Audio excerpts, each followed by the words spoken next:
The blind date lasted exactly 14 minutes before she looked at her phone, muttered something about an emergency, and walked out without finishing her wine. Ethan Cole sat there, 32 years old and completely invisible, watching the restaurant door swing shut on yet another reminder that single fathers with old cars and modest paychecks don't get second glances. He should have known better. He always knew better. But what happened next? When a woman at the table across from him did something no one ever did, changed everything. Stay with me until the end, hit that like button, and drop a comment with your city so I can see how far this story travels. Ethan hadn't wanted to come.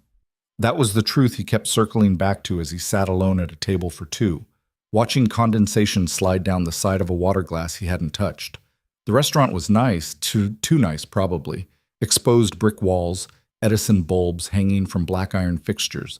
The kind of place where the menu didn't list prices and the waitstaff moved with the practiced silence of people who'd been trained not to interrupt important conversations. He didn't belong here. The thought wasn't self-pity, just observation. Ethan had learned a long time ago to recognize the difference. He wore his only good button-down, the blue one that didn't show wrinkles if he hung it in the bathroom while he showered. His jeans were clean. His shoes were the same ones he'd worn to his daughter's parent-teacher conference last month. Presentable. Forgettable. Across from him, the empty chair seemed to grow more conspicuous with each passing minute. 14 minutes. That's how long Rebecca had lasted. She'd arrived 7 minutes late, which Ethan hadn't minded. He knew about traffic, about last-minute complications. He'd spent the time texting his neighbor, Mrs. Chen, confirming that Lily was fed and bathed and not driving her crazy with questions about dinosaurs. When Rebecca finally appeared, blonde, polished, wearing heels that clicked against the hardwood floor, she'd offered a smile that didn't quite reach her eyes and sat down like she was already calculating her exit strategy. "Sorry I'm late," she'd said, settling her purse on the back of her chair. "This week has been insane." "No problem." Ethan had tried to match her energy, keep things light. "I'm just glad you could make it." She'd glanced at the menu without opening it. "So, Ethan, your profile said you work in maintenance?" "Facilities management," he'd clarified, though the distinction probably didn't matter to her. "For a hotel downtown. Nothing glamorous, but it's steady work." She'd pulled out her phone, placed it face up on the table. "And you have a kid?" "A daughter, Lily. She's 6. Rebecca's expression had shifted then, something shuddering behind her eyes. Not disgust exactly, but a kind of calculated reassessment, like she was running numbers in her head and not liking the total. "That must be a lot," she'd said finally. "It's everything," Ethan had replied, meaning it. She'd checked her phone. 3 minutes later, she'd checked it again. By minute 12, she wasn't even pretending to listen when he talked. Her gaze kept drifting over his shoulder toward the door, her fingers drumming a silent rhythm against the tablecloth. When her phone buzzed at minute 14, she'd grabbed it like a lifeline. "Oh no," she'd said, her voice flat with rehearsed regret. "There's an emergency at work. I have to go." Ethan had known it was a lie, had known it the same way he knew when Lily was faking a stomachache to get out of eating vegetables. But he'd nodded anyway, offered an understanding smile he didn't feel. "Of course. Hope everything's okay."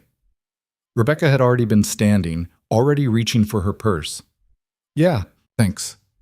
Good luck with everything." She'd been gone before he could respond. Now Ethan sat alone, staring at the empty chair and trying to decide if he should just leave or if that would somehow make this whole thing worse. The waiter had drifted by twice, each time with that carefully neutral expression service workers perfected, the one that said they'd seen this exact scenario play out 100 times before. He should go, pay for the water he hadn't drunk, leave a generous tip to compensate for taking up the table, and drive back to Mrs. Chen's apartment where Lily was probably already asleep with her stuffed brontosaurus tucked under one arm. Pretend this never happened. Add it to the growing list of experiences he didn't examine too closely. Ethan pulled his wallet from his pocket. "Leaving so soon?" The voice came from his left, low, warm, touched with something that might have been amusement. Ethan looked up and found a woman standing beside his table. Not the waiter, someone else. She was maybe his age, maybe a few years older. Dark hair pulled back in a way that looked effortless, but probably wasn't. She wore a simple black dress that suggested money without announcing it, and she carried herself with the kind of ease that came from being comfortable in her own skin. Her eyes were sharp, intelligent, missing nothing. "I'm sorry," Ethan said. "Your date." The woman gestured toward the empty chair. "She left in quite a hurry. I thought perhaps the restaurant was on fire and I'd somehow missed the alarm." Ethan felt heat creep up his neck. "No fire, just bad timing." "Ah." She tilted her head slightly, studying him with open curiosity. The emergency at work excuse. A classic. He should have been embarrassed, should have deflected, made some joke, found a way to extract himself from this conversation with whatever dignity he had left. Instead, he found himself almost smiling. "You overheard that? I'm sitting right there." She nodded toward a table near the window where a half-finished glass of wine and an open book waited. And she wasn't exactly subtle. I don't think she said 3 complete sentences to you before checking her phone. 5, Ethan corrected automatically. "But who's counting?" This time the woman did smile, a quick flash of genuine amusement that transformed her entire face. "You are, apparently." "Hazard of the profession. I work in facilities management. Lots of counting." "Sounds thrilling." "It has its moments." Ethan shifted in his seat, suddenly aware that he was still holding his wallet. "Mostly when things break in expensive ways." The woman's smile didn't fade. "Well, since you're already here and your table is already reserved, would you consider staying? I hate eating alone, and you look like you could use a drink." Ethan stared at her, certain he'd misunderstood. "I'm sorry, what?" "Join me." She gestured toward her table by the window.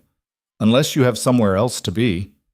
He should say no, should thank her politely and leave, get back to his real life where strange women didn't invite him to dinner after watching his date walk out. But something in her expression stopped him.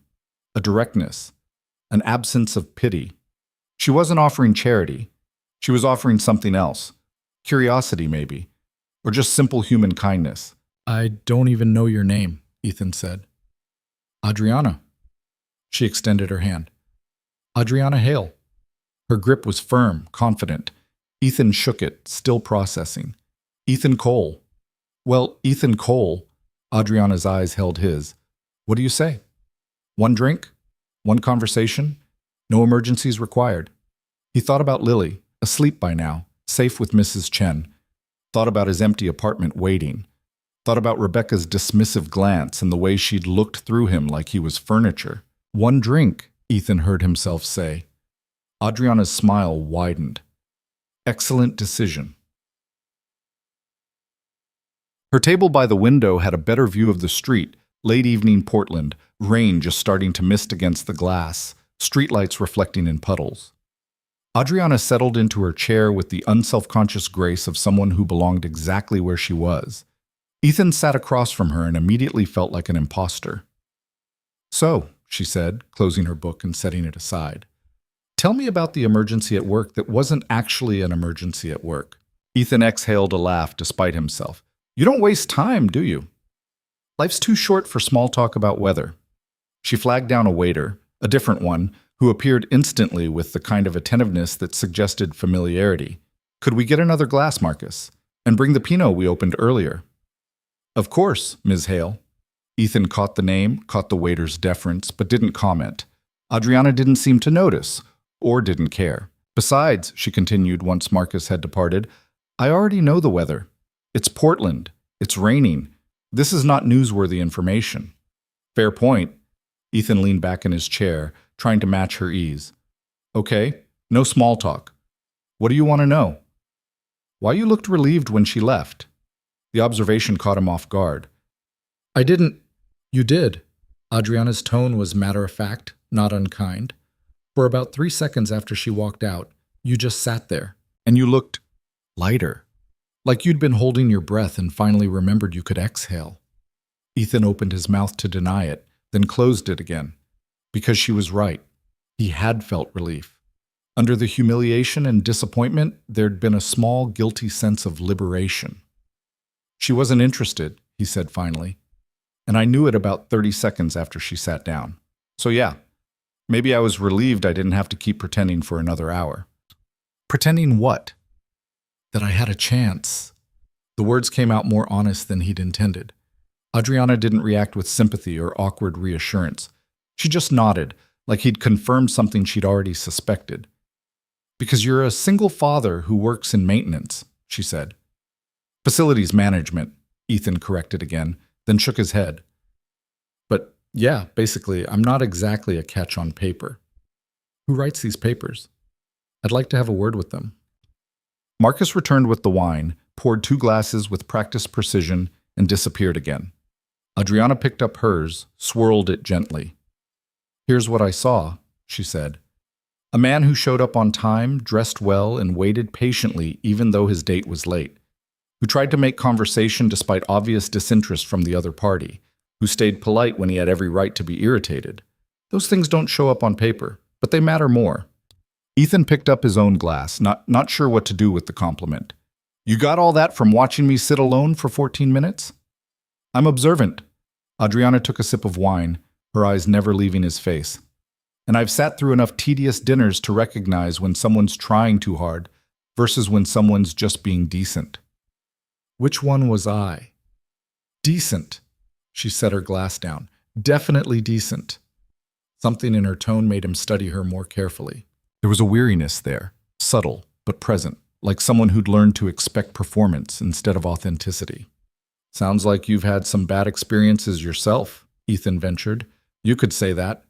Adriana's smile turned wry. Though mine usually last longer than 14 minutes. People are more committed to pretending when they think there's something to gain. What would they be trying to gain from you? She gave him a long look, assessing. Then she reached for her wine again. Let's save that conversation for the second drink, she said.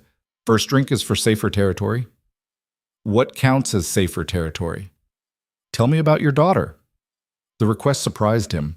Most people, especially women he'd met through dating apps, treated Lily like an obligation to acknowledge before moving on to more interesting topics. But Adriana asked like she actually wanted to know.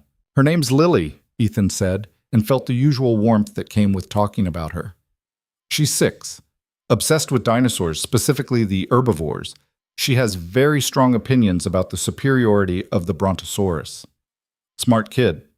Too smart sometimes. Last week she explained plate tectonics to her teacher using goldfish crackers. Adriana laughed, a real laugh, unguarded. I like her already. She's... Ethan searched for the right words. She's everything. I know that's the kind of thing all parents say, but with her it's just true. My whole life reorganized around her the day she was born, and I've never regretted it. Not once. Even when it costs you things, dates that don't work out, opportunities you can't take. The question wasn't judgmental, just curious. Ethan considered it honestly. Even then, he said, because she's not the cost, she's the point. Everything else is just details. Adriana was quiet for a moment, her expression unreadable. Then she raised her glass slightly, a small gesture of acknowledgement. Your ex must be proud. Raising a kid like that. There is no ex. Ethan said it simply, the way he always did. Lily's mom left when she was 3 months old, signed away her rights, moved to Seattle. We haven't heard from her since. He watched Adriana's face for the usual reactions. Shock, pity, the awkward scramble to find appropriate words. But she just nodded, absorbing the information without theatrics. So you've been doing this alone for 6 years? Yeah, me and Lily, against the world. He tried to make it sound lighter than it was. Plus Mrs. Chen, our neighbor, who babysits and has saved my life approximately 800 times. No other family? My parents died when I was in college. Car accident. Lily's all I've got left. Adriana's expression softened, but not with pity. Something closer to understanding. That's a lot to carry. I don't think about it that way. It's just life. You do what needs doing. Most people would think about it that way, though. Would feel sorry for themselves. Use it as an excuse. Ethan shrugged. Feeling sorry for myself doesn't help Lily eat breakfast or learn her multiplication tables. So what's the point? See? Adriana leaned forward slightly. That's what I mean. Decent. Your date walked out on something valuable and didn't even realize it. The compliment settled somewhere in his chest, warm and unfamiliar. Ethan looked down at his wine, suddenly self-conscious. You're being generous. I'm being accurate. There's a difference. She paused. When was the last time someone told you that you were doing a good job? The question hit harder than it should have. Ethan thought about it, really thought about it, and came up empty. I don't know, he admitted. I mean, Lily's teacher says nice things at conferences. Mrs. Chen tells me I'm a good dad. But that's different. How? They're supposed to say that. It's polite. And you think I'm just being polite? Ethan met her eyes. They were dark, direct, absolutely serious. No performance. No social courtesy. No, he said quietly. I don't think you do anything just to be polite. Adriana smiled. Fast learner. They fell into easier conversation after that, the kind that wandered naturally from topic to topic without agenda. Adriana asked about his work, actually listened when he explained the complexities of managing a hotel's infrastructure. She didn't pretend it was fascinating, but she didn't dismiss it either. Just engaged with genuine interest, asked smart questions, made connections he wouldn't have thought of. In return, she talked about her own work, though in vaguer terms. Something about property management and investment, businesses she helped run. Ethan got the sense she was downplaying it, but he didn't push. If she wanted to keep some distance, that was her right. What struck him most was how comfortable the silence was. When the conversation lulled, neither of them rushed to fill the space with nervous chatter. They just existed in it, watching the rain intensify outside, listening to the ambient noise of the restaurant around them. Can I ask you something? Ethan said eventually. Always. Why did you invite me over here? Really? Adriana considered the question, turning her wine glass in slow circles on the table. Honestly, I was having dinner alone, reading a book I've read 3 times already, and watching you seemed more interesting than either of those things. She looked up at him. And then I watched your date treat you like you were invisible, and I thought, someone should tell him he's not. That's it? That's it. She smiled. Disappointed? Were you hoping for something more mysterious? Maybe a little. Sorry to disappoint. The truth is usually pretty straightforward. I saw someone I wanted to talk to, so I asked. People overcomplicate these things. Ethan found himself smiling back. You make it sound easy. It is easy. You just have to stop caring what people think. And you don't care what people think? Adriana's expression shifted, something complicated passing behind her eyes. I care, she said carefully. I've just learned to care selectively. Big difference. Before Ethan could ask what she meant, Marcus appeared at their table again. Ms. Hale, I'm sorry to interrupt. There's a call for you. They said it was urgent. Adriana's jaw tightened, just barely. A flash of irritation quickly controlled. Thank you, Marcus. Tell them I'll call back in 20 minutes. They were quite insistent. 20 minutes, Marcus. Her tone didn't rise, but something in it made the waiter nod and retreat immediately. Adriana turned back to Ethan, her expression smoothing back into calm. Sorry about that. Everything okay? Just work, always work. She waved a dismissive hand. One of the downsides of running things, people think you're available 24 hours a day. Running things? Ethan echoed. I thought you said property management. Among other things. Adriana's smile was wry. I might have simplified slightly. Simplified how? She studied him for a moment, making some internal calculation. Then she leaned back in her chair, that direct gaze fixed on his face. I own this restaurant, she said, along with 4 others in Portland, 2 in Seattle, and 3 in San Francisco. I also own the hotel you probably work at, the Grafton downtown, plus 6 more across the Pacific Northwest, and a few other properties here and there. Ethan blinked. You own the Grafton? Technically, my company does, but yes. I've worked there for 4 years. I know. Marcus mentioned it when he saw you come in. Adriana's expression was carefully neutral, watching for his reaction. That's not why I invited you over, if you're wondering. I didn't recognize you. I've never been involved with the day-to-day operations of the hotel. Ethan's mind was racing, trying to reconcile the woman sitting across from him with the corporate ownership structure he'd always assumed was some faceless investment group in New York or London. Adriana Hale. He'd seen the name on paperwork, on company memos, never connected it to an actual person he might meet in a restaurant. You're serious, he said. Completely. And you just invited me to have wine with you. Your employee. Former employee, technically, since you left about 20 minutes ago after your date walked out. Adriana's tone was light, but her eyes were serious. I'm not your boss, Ethan. I'm just someone who wanted to buy you a drink. He should probably be intimidated, should feel the weight of the power dynamic, the vast gulf in their circumstances. But looking at her now, seeing the careful way she watched him, like she was genuinely worried about his reaction, all he felt was curious. Is this why you said people pretend around you? He asked. Because of all this? Partly. Adriana picked up her wine glass, drained the last of it. People either want something from me or want to be seen with me. Both get exhausting after a while. Which one am I? Neither. That's why I asked you to stay. The honesty in her voice settled something in Ethan's chest. He thought about Rebecca, who'd looked at him and seen a list of deficits. Thought about every other date he'd been on in the past 6 years. All the careful calculations of worth and compatibility and potential. Thought about how tired he was of being measured and found wanting. For what it's worth, he said, I don't want anything from you, except maybe another glass of wine. Adriana's smile came back, slow and genuine.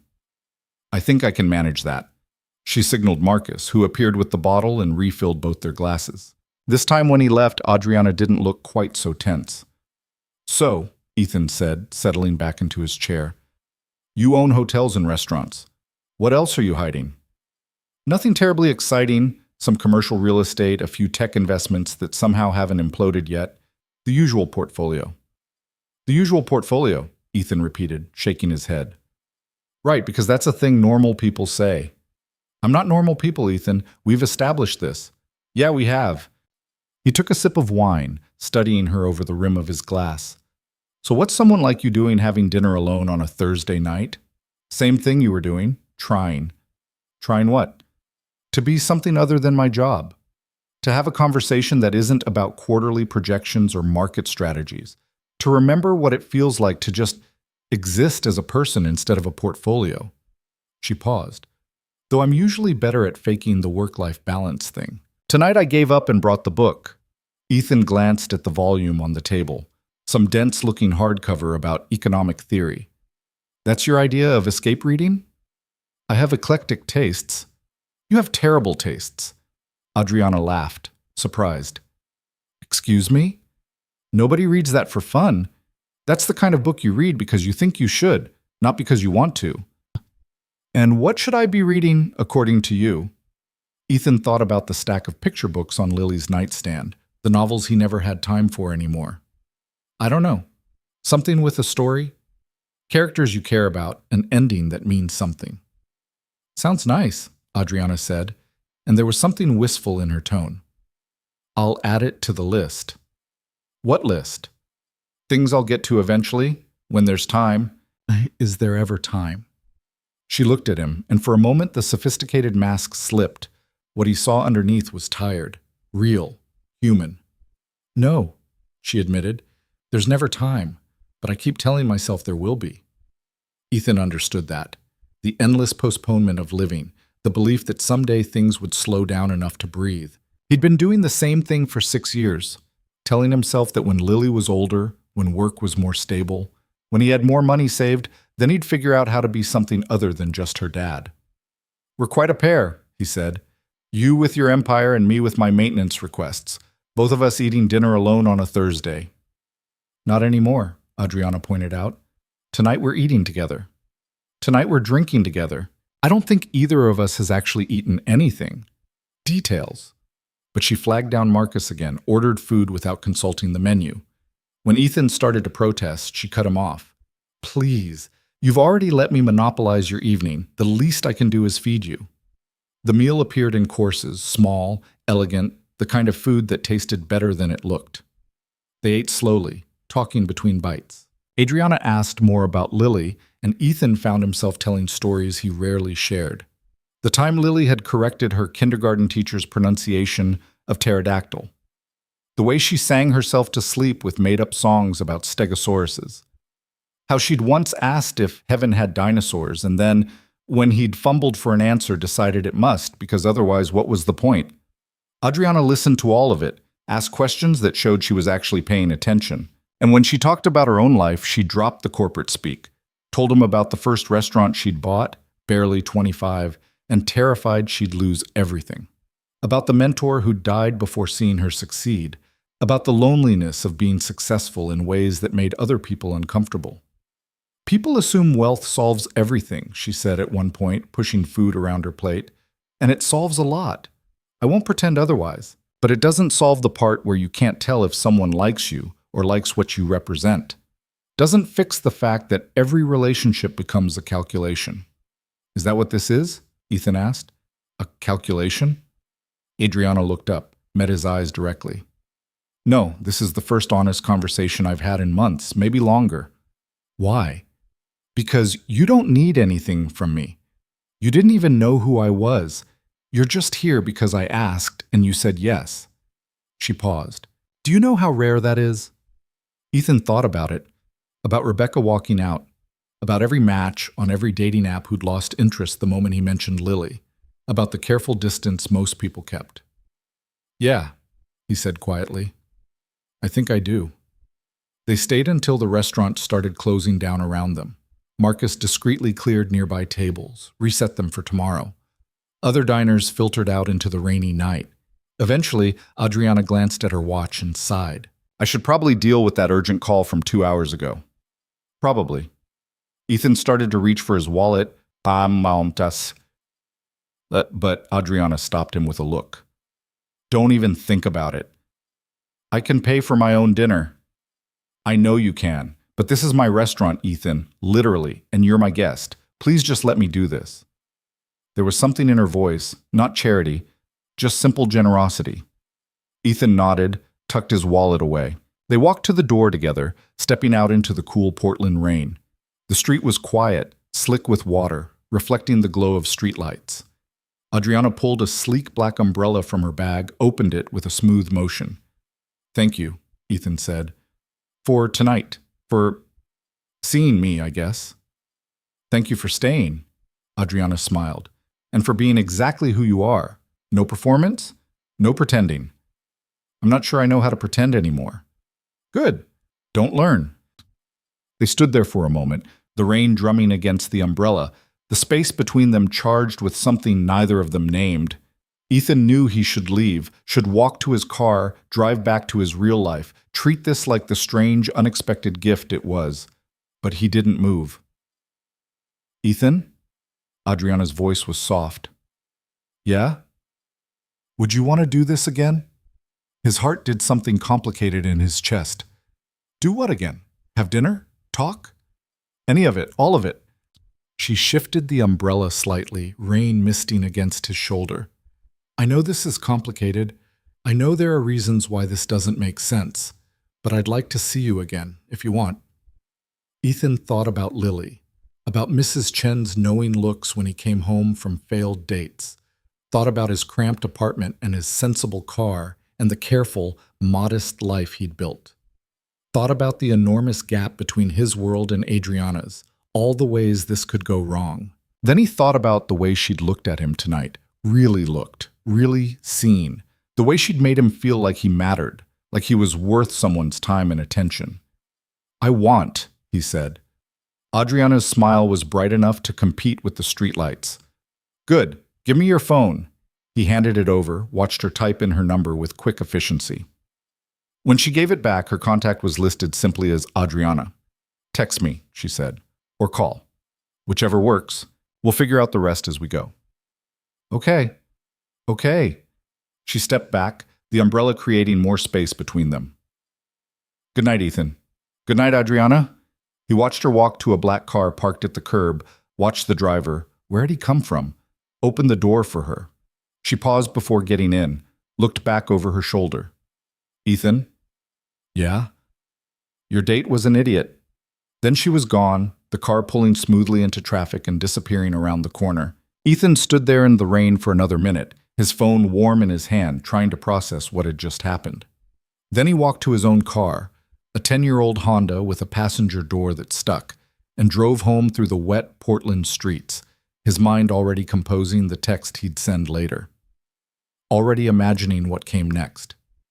For the first time in years, Ethan Cole wasn't just surviving. He was curious, hopeful, alive in ways that had nothing to do with simply getting through another day. And when he got home, when he paid Mrs. Chen and checked on Lily sleeping peacefully in her bed, when he finally sat down in his quiet living room, he pulled out his phone and started typing. The message was simple. "Thank you for tonight. I'd really like to see you again." He hit send before he could overthink it. Adriana's response came 3 minutes later. "Tomorrow night? Same place, 7 p.m. Unless that's too soon." Ethan looked at Lily's closed bedroom door, thought about his schedule, about the careful routines that governed his life. Thought about saying yes to something uncertain and unplanned. "Tomorrow works," he typed. "See you at 7. Then he set his phone down, leaned back against the couch, and let himself smile at the ceiling. Whatever this was, whatever happened next, at least it was something. At least he'd said yes. At least he hadn't walked away. Outside, the rain kept falling. Inside, Ethan Cole sat in the dark and felt, for the first time in longer than he could remember, like his life might be about to change. The next morning arrived with the particular cruelty of a Friday after too little sleep. Ethan woke to his alarm at 5:30, dragged himself through a shower that never quite got hot enough, and spent 20 minutes convincing Lily that yes, she had to wear shoes to school, even if dinosaurs didn't wear shoes, and they'd survive just fine for millions of years. "They also went extinct, sweetie," he'd said, kneeling to tie her sneakers while she clutched her brontosaurus and looked unconvinced. "That wasn't because of shoes, Dad." No, but it also wasn't because they refused to wear them. She'd considered this with the grave seriousness of a 6-year-old philosopher. "Okay, but only because you asked nice."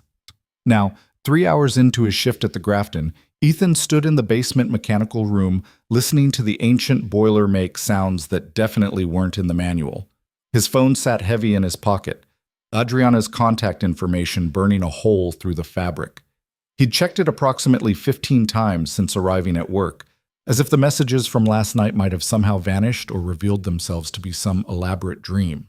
They were still there, still real. "You gonna actually fix that thing or just stare at it?"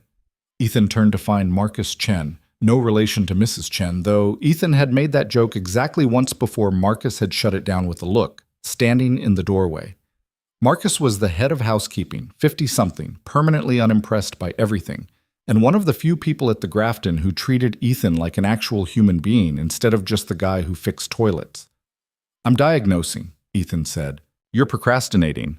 "That too." Ethan grabbed his wrench, started loosening the valve that was probably causing the noise. "What brings you down to the dungeon?" "Wanted to see if you'd died. You look like hell." "Thank you, Marcus. Your kindness sustains me." "I'm serious. You sleep at all last night?" Ethan thought about lying, decided against it. Marcus had a sixth sense for bullshit. "Not much." "The kid okay?" "Lily's fine, just had a lot on my mind." Marcus leaned against the doorframe, arms crossed, that knowing look settling over his face. "This wouldn't have anything to do with you being at Harlow last night, would it?" Ethan's hand stilled on the wrench. "How did you—" "My cousin works there. Kitchen staff. Said she saw you having dinner with the boss."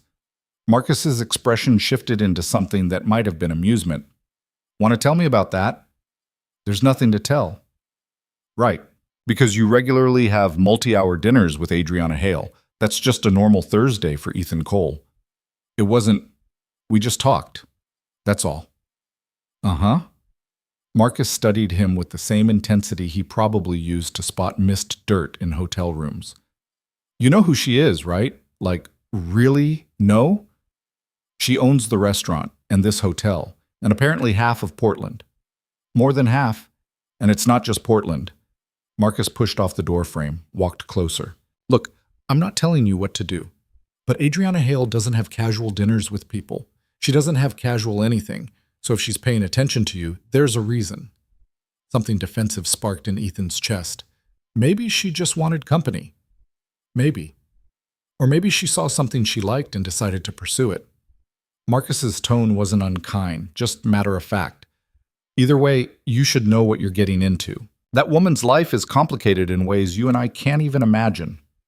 "I'm not getting into anything. We're having dinner again tonight, that's all." "Tonight?" Marcus raised his eyebrows. So it's already dinner number 2. Man, you work fast. It's not like that. Then what's it like? Ethan opened his mouth, closed it again, because he didn't actually know what it was like. Didn't know how to explain the way Adriana had looked at him, spoken to him, made him feel seen in ways that had nothing to do with romance or attraction or any of the usual frameworks. It had been real. Just two people talking, except one of those people owned buildings and the other one fixed the plumbing in those buildings, and maybe that mattered more than he wanted to admit. I don't know what it's like, he said finally, but I'm showing up anyway. Marcus studied him for a long moment, then nodded slowly. Okay, just be careful. People like her, they live in different worlds, and sometimes those worlds eat people like us for breakfast. Noted. And Ethan? Marcus headed for the door, paused with his hand on the frame. For what it's worth, if she's smart, and everyone says she's smart, she saw exactly what I see. Someone decent who shows up and does the work. That's rarer than you think.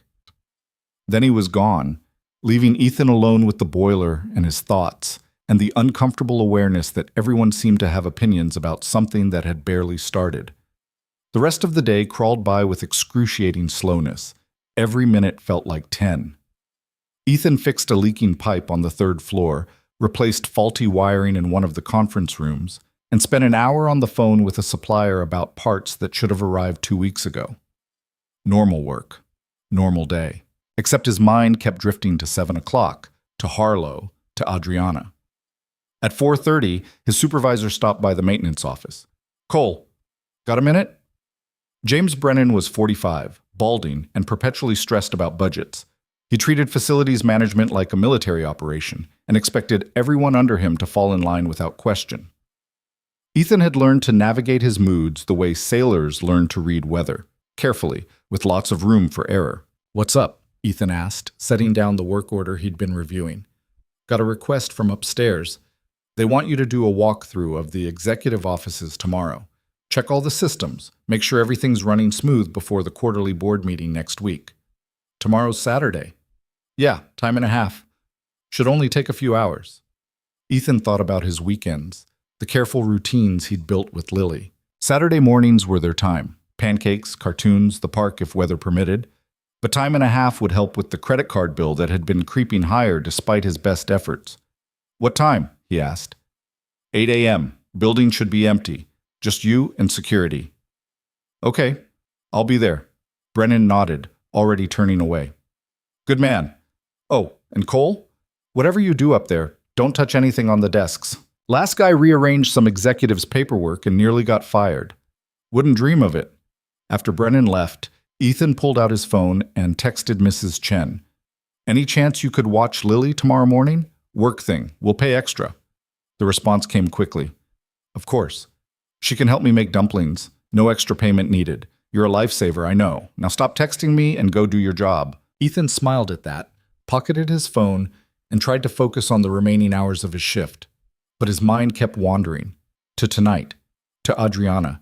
To the strange, unexpected turn his life had taken in the space of 24 hours. By the time 6 o'clock arrived, he'd changed clothes in the staff bathroom, back into the same blue button-down from last night, because it was either that or the gray one with the frayed collar, and was standing in the employee parking lot trying to remember how to breathe normally.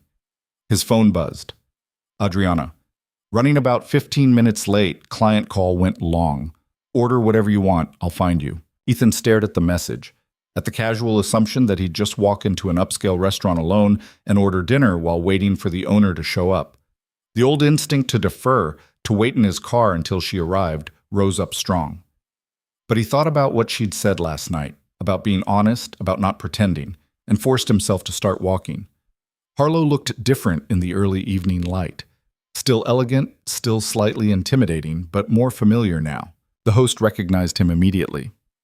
Mr. Cole, welcome back. Miss Hale asked me to seat you at her table. She's running a bit late. She mentioned, right this way.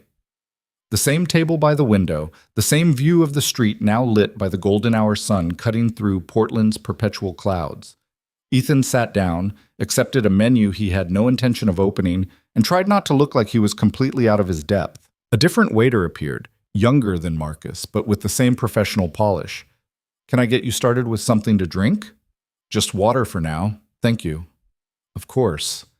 Ms. Hale also asked me to bring out some appetizers. I'll have those right out.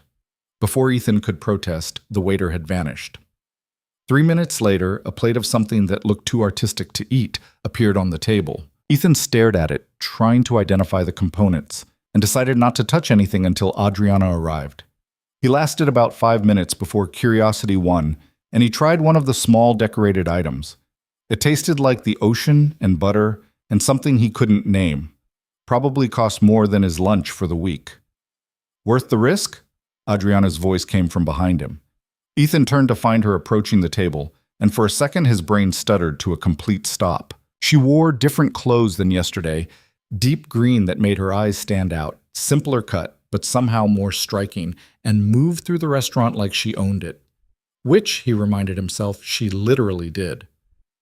I couldn't identify half the ingredients, Ethan said as she sat down. But yeah, worth it. That's probably my favorite response to food, better than pretending to be a critic. Adriana settled into her chair with visible relief. Sorry I'm late. One of my Seattle properties is having permit issues and the contractor decided today was the day to panic about it. It's fine. I've been enjoying the mystery appetizers. Mystery? She smiled. I'll tell the chef. He'll love that. The same easy rhythm from last night settled over them, like picking up a conversation they'd paused rather than starting fresh. Adriana asked about his day, and Ethan found himself telling her about the boiler, about Marcus's knowing looks, about the Saturday work request. She listened the way she had before, actually engaged, asking follow-up questions that showed she understood the work even if she'd never done it herself. You're working tomorrow? She asked. On the weekend? Time and a half. And it's just a few hours. Mrs. Chen doesn't mind watching Lily. Still, that's your time with her. Yeah, but the money helps, and she'll have fun making dumplings. She thinks Mrs. Chen is magic with dough. Adriana's expression softened. What does Lily think you do all day? Does she understand your work? She knows I fix things at a hotel. She's not super interested in the details, more concerned with whether I'll remember to pack the right dinosaur in her lunch. Ethan paused. She asked me last week if I was happy at my job. What did you tell her? That I was happy she had food and a home and got to go to a good school, which is true, but also not really what she was asking. What was she asking? Ethan looked out the window, watched people hurrying past in the fading light. I think she was asking if I was happy, period. Not just as her dad, but as a person, and I didn't know how to answer that. Are you? Happy? The question sat between them, more complex than it seemed. Ethan thought about his life, the good parts and the hard parts, the moments of joy with Lily, and the long stretches of just getting through. Thought about being 32 and feeling both older and younger than he should. I'm content, he said finally, most of the time. That's not the same thing, but it's not nothing either. No, Adriana agreed quietly. It's not nothing. Their food arrived in stages, and they ate while talking about safer subjects. Adriana told him about her first job, working in her uncle's restaurant in Sacramento, 14 years old and terrible at taking orders. How she'd broken so many plates the first month that her uncle had made her pay for them out of her wages, which meant she'd effectively worked for free until she learned to slow down and pay attention. He was teaching you, Ethan said. Yeah, but at the time I thought he was just being mean. She smiled at the memory. Turns out both things can be true. He died 5 years ago. Left me enough money to buy my first property. I've been building from there ever since. He'd be proud. I hope so. Some days I'm not sure. She set down her fork, looked at him directly. Can I ask you something personal? You've been asking me personal things since we met. Fair point. Okay, here it is. Why facilities management? Why that specifically? Ethan had expected the question eventually. Everyone asked it, usually with the same underlying assumption that he'd somehow settled, chosen wrong, aimed too low. Because I'm good at it, he said, and because it's steady work that lets me be there for Lily. I can't take jobs that require travel or unpredictable hours. I can't chase opportunities that might pay more but risk everything. So I do work that matters, keeping buildings running, keeping people safe and comfortable, And I do it well enough that I get to go home at a reasonable hour most days. You don't sound defensive about it. I used to be. Spent a lot of time explaining myself to people who'd already decided I wasn't ambitious enough or smart enough or whatever enough. Ethan met her eyes. But the work is honest. It serves a purpose. And it gives Lily stability. That's worth more to me than impressing strangers. Adriana was quiet for a moment, studying him with that intense focus that made him feel simultaneously exposed and understood. "You know what I noticed last night?" she said finally. "You never once apologized for your life, never made excuses or tried to dress it up as something else. You just owned it, all of it. That's rare. Apologizing won't change anything, and lying about it seems exhausting. It is exhausting, trust me." She took a sip of wine. "I spend half my life managing perceptions, making sure people see me the right way, read the situation how I need them to. It's necessary for what I do, but it's also incredibly tiring. So why do you do it?" "Because the alternative is being dismissed or underestimated or pushed aside. Because I built something from almost nothing, and I refuse to let people take it away just because they don't think I should have it." Her voice carried an edge now, something sharper than he'd heard before. "Women in my position, we don't get to just be competent. We have to be flawless. Every mistake gets magnified. Every hesitation gets weaponized." Ethan thought about the confident woman across from him, the way she commanded space without seeming to try, and tried to imagine her being anything other than completely in control. "You ever get tired of it? The performance?" "Every single day." Adriana's smile was wry, self-aware. "That's why last night mattered. Why tonight matters. You don't need me to perform. You're not keeping score." "Should I be?" "Please don't. I get enough of that everywhere else." They finished their meal as the restaurant filled up around them, the ambient noise of conversation and clinking silverware creating a buffer against the world outside. Ethan found himself relaxing into the evening, into the strange comfort of talking with someone who seemed genuinely interested in what he had to say. When the waiter cleared their plates and asked about dessert, Adriana waved him off. "Actually, I was thinking we could walk, if you have time." Ethan checked his watch. 8:30. Mrs. Chen had said she'd stay until 10. No problem. "Yeah, I have time." They left through the kitchen. Adriana stopping to speak with the chef, introducing Ethan with casual ease that suggested this wasn't unusual, and emerged into a narrow alley that opened onto a side street. The rain had stopped, leaving everything wet and gleaming under the streetlights. "There's a park about 3 blocks from here," Adriana said, falling into step beside him. "Quiet this time of evening. Good for thinking." You come here often?" "When I need to remember what silence sounds like." They walked without urgency, passing closed storefronts and the occasional late-night coffee shop still serving customers.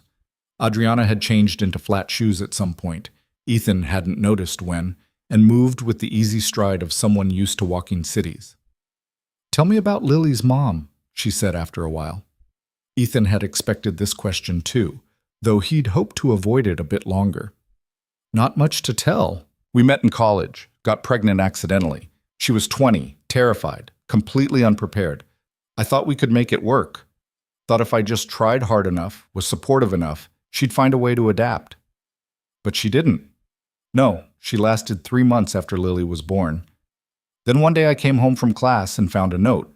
She'd signed custody papers, left them on the kitchen counter, said she couldn't do it, couldn't be a mother, couldn't stay." "Did you try to find her? Talk to her?" "Once. She'd moved to Seattle, changed her number. I tracked her down, asked if she wanted to be involved at all. Even just visits, phone calls, whatever she could handle." Ethan shoved his hands in his pockets, the old hurt resurfacing in ways he usually kept buried. "She said no. Said it was better for everyone if she just disappeared. So that's what she did." "And you never told Lily?" "I told her the truth, age-appropriate version. That her mom loved her but couldn't stay. That some people aren't built for parenting, and that's not Lily's fault. She asks questions sometimes, wants to know what her mom looked like, whether she liked dinosaurs. I answer what I can and deflect the rest." They'd reached the park, a small urban green space with trees and benches, mostly empty except for a couple walking a dog in the distance. Adriana led them to a bench with a view of the water fountain, currently turned off for the evening. Do you hate her?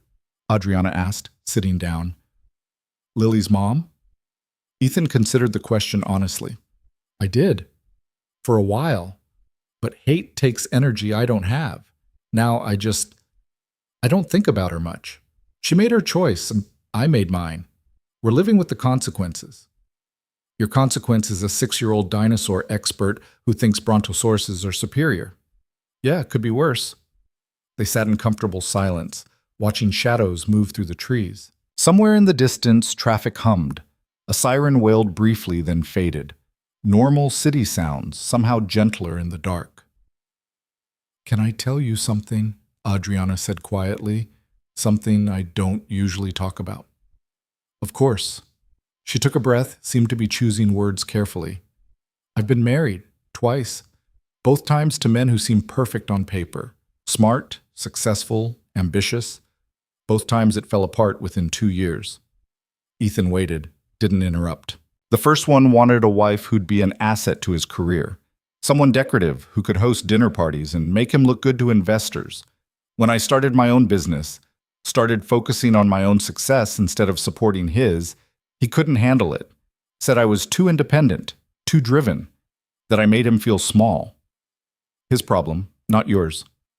That's what my therapist said, but it still hurt. Adriana's voice was steady, matter of fact, but Ethan could hear the old pain underneath. The second one was worse. He said he loved my success, admired my ambition, right up until I started earning more than him. Then suddenly every decision I made was wrong. Every risk I took was reckless. He wanted me to be successful, just not more successful than him. When did it end? 3 years ago. We'd been married 18 months. I came home one day and he was gone. Took half the furniture and a chunk of my savings and just left. Didn't even have the guts to tell me to my face. Ethan turned to look at her, saw the careful control in her expression. I'm sorry. Don't be. I'm better off. We both are. Him because he gets to find someone who'll make him feel like a big man. Me because I don't have to keep pretending I'm less than I am. She met his eyes. But it taught me something. Taught me that most people can't handle the reality of who I am. They want the idea, the successful woman, the impressive resume, but not the actual work and sacrifice and complexity that goes with it. Is that why you eat dinner alone on Thursdays? Partly. Also because I'm terrible at relationships. I work too much. I prioritize wrong. I forget to check in or make plans or do any of the things that normal people do to maintain connections. She smiled, but it didn't quite reach her eyes. I'm good at building businesses, less good at building a life. Ethan thought about his own carefully constructed existence, the way he'd optimized everything around Lily's needs at the expense of almost everything else. Sounds familiar. Yeah? I haven't been on a date in 8 months before last night, and before that it had been almost a year. I kept telling myself I was too busy, that Lily needed me, that there wasn't room in my life for complications. But really, I was just scared. Scared of letting someone in and having them look at my life and decide it wasn't enough. Rebecca decided that in 14 minutes. Exactly. So what's the point of trying? The point, Adriana said slowly, is sitting right here, having this conversation, taking the risk even though it might not work out. Ethan looked at her, really looked, saw the careful walls she'd built, the same ones he recognized in himself, saw someone who'd been hurt and had decided to protect herself by staying distant, by keeping people at arm's length where they couldn't inflict damage. Why me? He asked. You could have dinner with anyone, date anyone. Why invite over the maintenance guy whose date walked out? You want the honest answer? Always. Adriana shifted on the bench, turning to face him more directly. Because you were real.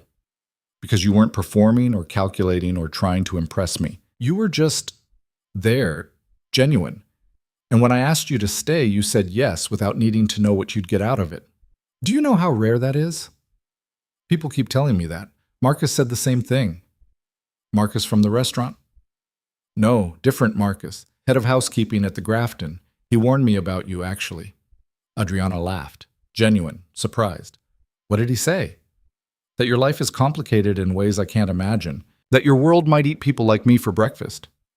Smart man. He's not wrong. That's not exactly reassuring. I'm not trying to reassure you, Ethan. I'm trying to be honest. She held his gaze. This, us, whatever this is, it's complicated. I travel for work. I have obligations and expectations and a public profile that doesn't leave room for privacy. If we keep doing this, people will notice. They'll have opinions. They'll make assumptions. About what? About why someone like me is spending time with someone like you. About what you want from me. About whether this is real or strategic or some midlife crisis. Her voice stayed level, but he could hear the frustration underneath. People are terrible, especially about relationships that don't fit their neat little boxes. Ethan absorbed that, thought about the implications, about photographers and gossip, and the kind of scrutiny he'd never experienced and definitely didn't want. Thought about Lily getting caught in the middle of something she didn't understand. Maybe we should stop, he said quietly, before it gets complicated. Adriana was quiet for a long moment. When she spoke, her voice was careful. Is that what you want? No, but maybe it's what makes sense. Since when do you make decisions based on what makes sense versus what you want? Since I became responsible for a 6-year-old who didn't ask for any of this. Fair. Adriana looked down at her hands folded in her lap. But can I point something out? Go ahead. Lily has a father who shows up for her every single day, who sacrifices his own happiness to give her stability, who's so focused on protecting her that he won't even consider the possibility that he might deserve something good too. She paused. That's beautiful, but it's also not sustainable. At some point, you're allowed to want things for yourself. Wanting things for myself is what got me a daughter at 26 and a life I never planned for. Is that regret I'm hearing? Ethan thought about it, about the weight of that question. No, never regret, but caution. Awareness that my choices affect more than just me. I respect that. I do. Adriana's voice softened. But Ethan, I'm not asking you to make any big decisions right now. I'm not asking you to introduce me to Lily or restructure your life or commit to something you're not ready for. I'm just asking if you want to have dinner again next week. That's all. One more dinner. We can figure out the rest as we go. And if it doesn't work out, then it doesn't work out. We're adults. We'll handle it. You make it sound simple. It is simple. We're the ones making it complicated. Ethan stared out at the darkened fountain, at the trees casting shadows across the path, at the ordinary park where people came to think and breathe and escape whatever pressures defined their days. He thought about going home to his quiet apartment, going back to his carefully managed life, choosing safety over possibility. Then he thought about the way Adriana listened when he talked, the way she saw him as an actual person instead of just a role to fill, the way sitting here with her felt easy in ways nothing else had in years. Okay, he said. Okay? One more dinner. Next week. We'll see what happens. Adriana's smile was small but genuine. Yeah? Yeah. But I have conditions. Name them. If this affects Lily negatively in any way, if she gets confused or hurt or caught up in something she shouldn't have to deal with, we stop. Immediately. No negotiation. Agreed. And we're honest. About everything. I don't want games or pretending or whatever strategy people use when dating. Just truth. I can do truth. Okay then. Ethan felt something settle in his chest, a decision made despite the risks. One more dinner. They walked back through the quiet streets, the conversation drifting to lighter topics. Adriana asked about his Saturday work assignment, and he explained the quarterly board meetings that required everything to be perfect, even things no one would notice. I'll be in that meeting, Adriana said. Monday afternoon, 3 hours of financial reports and strategic planning. Sounds thrilling. About as thrilling as watching paint dry, but necessary. She glanced at him sideways. You'll make sure the air conditioning works? Last quarter it failed halfway through, and I thought 2 of the board members were going to have strokes. I'll double-check everything, promise. They reached the restaurant where both their cars were parked. The street was quieter now, most shops closed. The Friday night crowd dispersed to bars and homes. Ethan's Honda sat next to Adriana's sleek black sedan like a joke about economic inequality. Thank you, Adriana said, for taking a chance, for saying yes. Thank you for asking. She stepped closer, just slightly, and for a moment Ethan thought she might kiss him. Instead, she squeezed his hand once, briefly, then stepped back. "Text me about next week," she said. "When works for you." "I will." He watched her drive away, then sat in his own car for a minute before starting the engine. His phone showed 9:40 misses. Chen would have Lily in bed by now, probably asleep with her brontosaurus and whatever story they'd made up together. When he got home, Mrs. Chen met him at the door with her usual knowing look. "Good dinner?" she asked. "Yeah, really good." "Same woman as yesterday?" "How did you—" "You have the same face as yesterday, confused but happy, like you don't know what you've gotten into, but you're curious anyway." She patted his arm. "Be careful, Ethan, but also be brave. Sometimes those things go together." After she left, Ethan checked on Lily. Asleep as expected, Brontosaurus clutched tight, looking peaceful in ways that made his chest ache. He stood in her doorway for a long moment, watching her breathe, reminding himself why he made every decision with such care. Then he went to his own room, pulled out his phone, and found Adriana's contact. "Thank you for tonight," he typed. "How's next Friday? Same time?" Her response came almost immediately. "Perfect. I'll try not to be late this time, and I'll try to identify the mystery food." "Don't. That takes all the fun out of it." Ethan smiled at his phone, set it on the nightstand, and lay back on his bed. Through the thin walls of the apartment, he could hear their neighbor's television, could hear traffic on the street below, could hear all the familiar sounds of his ordinary life. Except nothing felt quite ordinary anymore, and for the first time in longer than he could remember, Ethan Cole went to sleep without feeling like he was just counting down the hours until morning. He went to sleep curious, hopeful, terrified, and alive. Whatever came next, at least it would be something. At least he'd said yes. Saturday morning arrived cold and gray, the kind of Portland weather that made staying in bed seem like the only reasonable choice. Ethan was in the Grafton's executive offices by 7:45 anyway, toolbox in hand, coffee from the lobby still hot enough to burn his tongue. The 14th floor was eerily quiet without the usual bustle of assistants and executives. Just fluorescent lights humming overhead and the distant sound of a vacuum cleaner somewhere down the hall. Security had let him up with barely a glance. They knew him, knew his face, knew he belonged in the spaces most people never saw. He started with the HVAC system, checking filters and airflow in each office. The work was methodical, familiar, requiring just enough attention to keep his mind from wandering too far. Except it kept wandering anyway. Back to Friday night, to the park bench conversation, to the way Adriana had looked at him when he'd said yes to another dinner. "You're here early." Ethan nearly dropped his wrench. He turned to find Adriana standing in the doorway of the corner office, the largest one, floor-to-ceiling windows offering views of the city, wearing jeans and a sweater that probably cost more than his rent. Her hair was pulled back in a ponytail, face free of makeup, and she looked simultaneously more relaxed and more tired than he'd seen her. "What are you doing here, Dee?" he asked. "It's Saturday." "Could ask you the same question." She leaned against the doorframe, coffee cup in hand. "Though I guess you already told me. Time and a half." "And you?" "Quarterly reports don't write themselves. Plus I wanted to review the numbers before Monday's board meeting. Make sure I can defend every decision." She gestured at the office behind her, desk covered in papers, laptop open, the evidence of someone who'd been working for hours. "Turns out running a company requires occasional weekends." Ethan set down his tools, suddenly aware of the awkwardness of the situation. His boss, technically his boss, even if she claimed otherwise, catching him in her executive offices at 8 in the morning. The power dynamic felt more obvious here than it had in the restaurant, more impossible to ignore. "I can come back later," he said, "if you need to work." "Don't be ridiculous, I'm the one interrupting you." Adriana pushed off the doorframe, walked closer. "How's it going? Everything functional?" "So far? Just checking the system in each office, making sure nothing's going to fail spectacularly during your meeting." "My hero." She said it lightly, but there was genuine appreciation underneath. "Want coffee?" "I made a full pot, and I'm never going to drink it all." "You made coffee."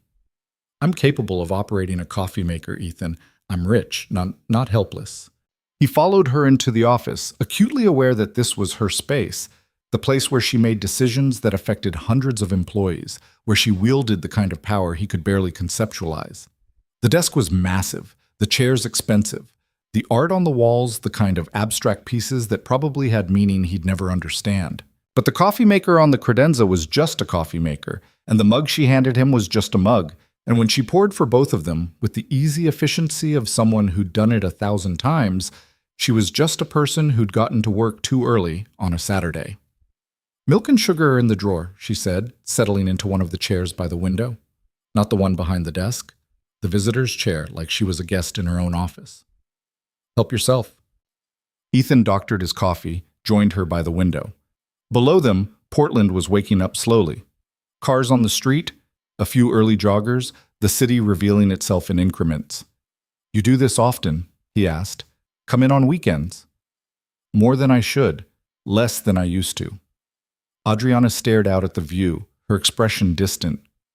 "There was a time when I practically lived here. 18-hour days, 7 days a week. Thought if I just worked hard enough, proved myself thoroughly enough, people would stop questioning whether I deserved any of this." "Did they stop?" "No, they just found new things to question." She took a sip of coffee. "Now I work hard because I want to, not because I'm trying to prove anything. Small distinction, but it matters." Ethan thought about his own relationship with work, the way he'd built his entire identity around being reliable, being the guy who showed up and fixed things. I get that. The proving yourself part. "Yeah?" "When Lily was born, when her mom left, everyone had opinions. My classmates, my professors, random people who felt entitled to comment. They all thought I was crazy for keeping her, for trying to finish school while raising a baby alone. Said I was ruining my life, throwing away opportunities, being irresponsible. But you did it anyway. Because what was the alternative? Give her up? Pretend she didn't exist?" Ethan shook his head. "So yeah, I worked my ass off, proved I could graduate, could get a job, could provide, proved to everyone, including myself, that I wasn't the failure they assumed I'd be. And now? Now I'm just tired of proving things. I do my job because it needs doing, and I'm good at it. I raise Lily because she's my daughter and I love her. Whether anyone else approves is irrelevant." Adriana turned to look at him, something shifting in her expression. "That's what I saw. That night at the restaurant. Someone who'd stopped performing for an audience. Took me long enough to get there. Most people never do." They sat in comfortable silence for a while, drinking coffee, watching the city brighten as the sun fought through the clouds. Ethan should probably get back to work. He had 6 more offices to check, but leaving felt wrong somehow. Like walking away from something fragile before it had a chance to solidify. "Can I ask you something?" Adriana said eventually. "Sure." "What do you tell Lily about where you go when you're not with her?" The question caught him off guard. "What do you mean?" "Like last night, when you had dinner with me. What did you tell her you were doing?" Ethan considered his answer carefully. "I told her I was meeting a friend, which is true. Vague, but true." "Does she ask questions about your friends, your life outside of her?" "Sometimes. She wanted to know if my friend was nice, if I had fun. I said yes to both." He paused. "She asked if my friend was a girl or a boy. I said a girl. She asked if she was pretty. I said very. Then she asked if we were going to get married, and I nearly choked on my cereal." Adriana laughed, surprised, genuine. "What did you say?" "That we just met, that marriage was very far away, and that she should focus on her own life and let me worry about mine, which worked for about 30 seconds before she asked if my friend liked dinosaurs." "Does she?" "I have no idea. We haven't covered that yet." "Well," Adriana set down her coffee cup, eyes bright with amusement. "For the record, I have nothing against dinosaurs. The Brontosaurus is an excellent choice, very underrated. I'll let Lily know. She'll be pleased." The moment stretched between them, lighter than it should be given the complexity of everything else. Ethan found himself relaxing in ways that didn't make sense, sitting in his boss's office, drinking her coffee, talking about his daughter like this was completely normal. "She sounds amazing," Adriana said quietly. "Lily, from everything you've told me, she sounds like an incredible kid." "She is, but I'm biased." "Parents are supposed to be biased. That's the job." Adriana's expression turned thoughtful. "My parents were complicated." They loved me, I think, but they had very specific ideas about what my life should look like, who I should marry, what career I should pursue, how I should present myself to the world. When I deviated from that script, they were disappointed. Are you still in touch? My mother died 6 years ago, cancer. My father and I talk maybe twice a year, usually when he needs something. He remarried someone half his age and moved to Arizona. We exchange cards at holidays and pretend we're closer than we are. I'm sorry. Don't be. We made our choices. She turned back to the window. But it made me think a lot about parenting, about what it means to actually see your kid as a person instead of a project. You do that with Lily. You see her. You let her be who she is instead of who you think she should be. Ethan felt something warm settle in his chest. How do you know that? You've never met her. Because of how you talk about her. The specifics you remember, the way you light up when you tell stories. You're not just proud of her accomplishments, you're delighted by her weirdness, her questions, her whole personality. That's different. That's special. She makes it easy. She's just herself. Completely, unapologetically herself. Must be genetic. What do you mean? Adriana smiled. You're the same way. Completely, unapologetically yourself. It's refreshing. Before Ethan could respond, his phone buzzed. Mrs. Chen, Lily wants to know if you're bringing home donuts. I told her probably not, but she insists I ask anyway. He showed Adriana the message. She laughed, then pulled out her own phone. What's her favorite kind? Lily's? Chocolate with sprinkles. Why? Adriana was already typing. Because there's a bakery 3 blocks from here that makes the best donuts in Portland. They deliver. What time are you done here? Probably around 11. But you don't have to. Too late. Already ordering. She glanced up at him. This is me being a friend. Friends bring each other's kids donuts. That's allowed, right? Ethan wanted to argue, wanted to maintain some boundary between his life with Adriana and his life with Lily. But the gesture was so simple, so genuinely kind, that refusing seemed churlish. That's allowed, he said. Thank you. What's Mrs. Chen's favorite? How do you know Mrs. Chen gets one? Because she's watching your kid on a Saturday morning so you can work overtime. Of course she gets one. Glazed. She likes them simple. Adriana added it to her order, then pocketed her phone. Done. They'll arrive at your place around noon. Your address is in the employee files. I hope that's not creepy. Little bit creepy, but appreciated. I'll take it. She stood, stretched, her sweater riding up slightly to reveal a strip of skin above her jeans. Ethan looked away quickly, focused on his coffee. I should let you get back to work. And I should actually finish these reports instead of procrastinating. Is that what this is? Procrastination? Oh, definitely. You're much more interesting than quarterly projections. She walked with him to the door, paused with her hand on the frame. Ethan? Yeah? I'm glad you're here. I'm glad you're checking the HVAC system because I really don't want it to fail during the meeting. But I'm also just glad that you're here, that we ran into each other. Me too. She held his gaze for a moment longer than necessary, then stepped back into her office. Ethan returned to his work, checking systems and tightening connections and trying not to think too hard about the fact that he was falling for someone whose life existed on a completely different plane than his own. By 11:15, he'd finished the walkthrough and was packing up his tools when his phone rang. Unknown number. He almost didn't answer, but something made him pick up. Hello? Mr. Cole? This is Jennifer from Lily's school. I'm calling because Ethan's stomach dropped. Is she okay? What happened? She's fine, but we need you to come pick her up. She's been vomiting and has a fever. School policy requires... I'm on my way. 20 minutes. He was already moving, grabbing his toolbox, texting Mrs. Chen to let her know. She responded immediately. I can go get her if you're stuck at work. No, I'll go. Thank you.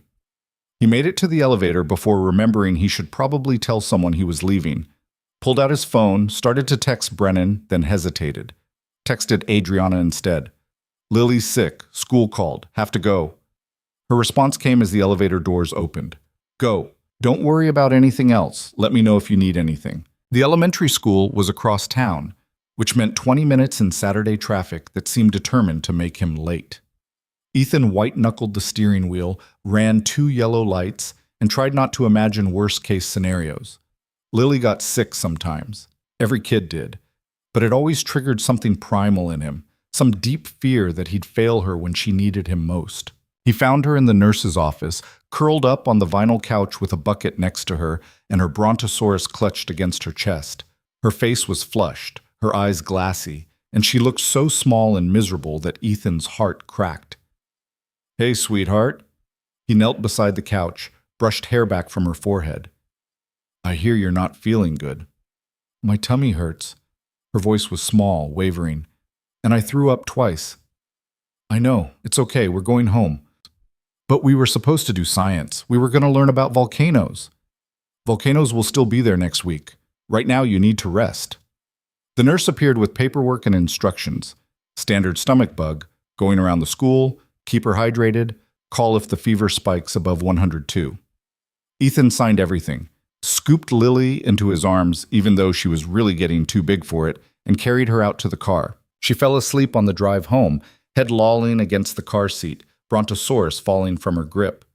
Ethan caught it before it hit the floor, tucked it back into her arms, and tried to remember if they had children's Tylenol at home or if he'd need to make a pharmacy run. Mrs. Chen met him at the apartment door, took one look at Lily, and immediately went into crisis mode. Between the two of them, they got Lily changed into pajamas, settled on the couch with pillows and blankets, and convinced her to drink half a glass of water before she fell asleep again. "Poor thing," Mrs. Chen murmured, smoothing Lily's hair back. "She was fine this morning, ate a full breakfast, played with her dinosaurs. This came on fast." "Yeah, the nurse said it's going around." Ethan checked Lily's forehead again, still warm, but not dangerously so. "Thank you for this morning. I'm sorry you didn't get your dumpling session." "We'll do it next week. She's more important than dumplings." Mrs. Chen patted his arm. "I'm going home, but call if you need anything. I mean it."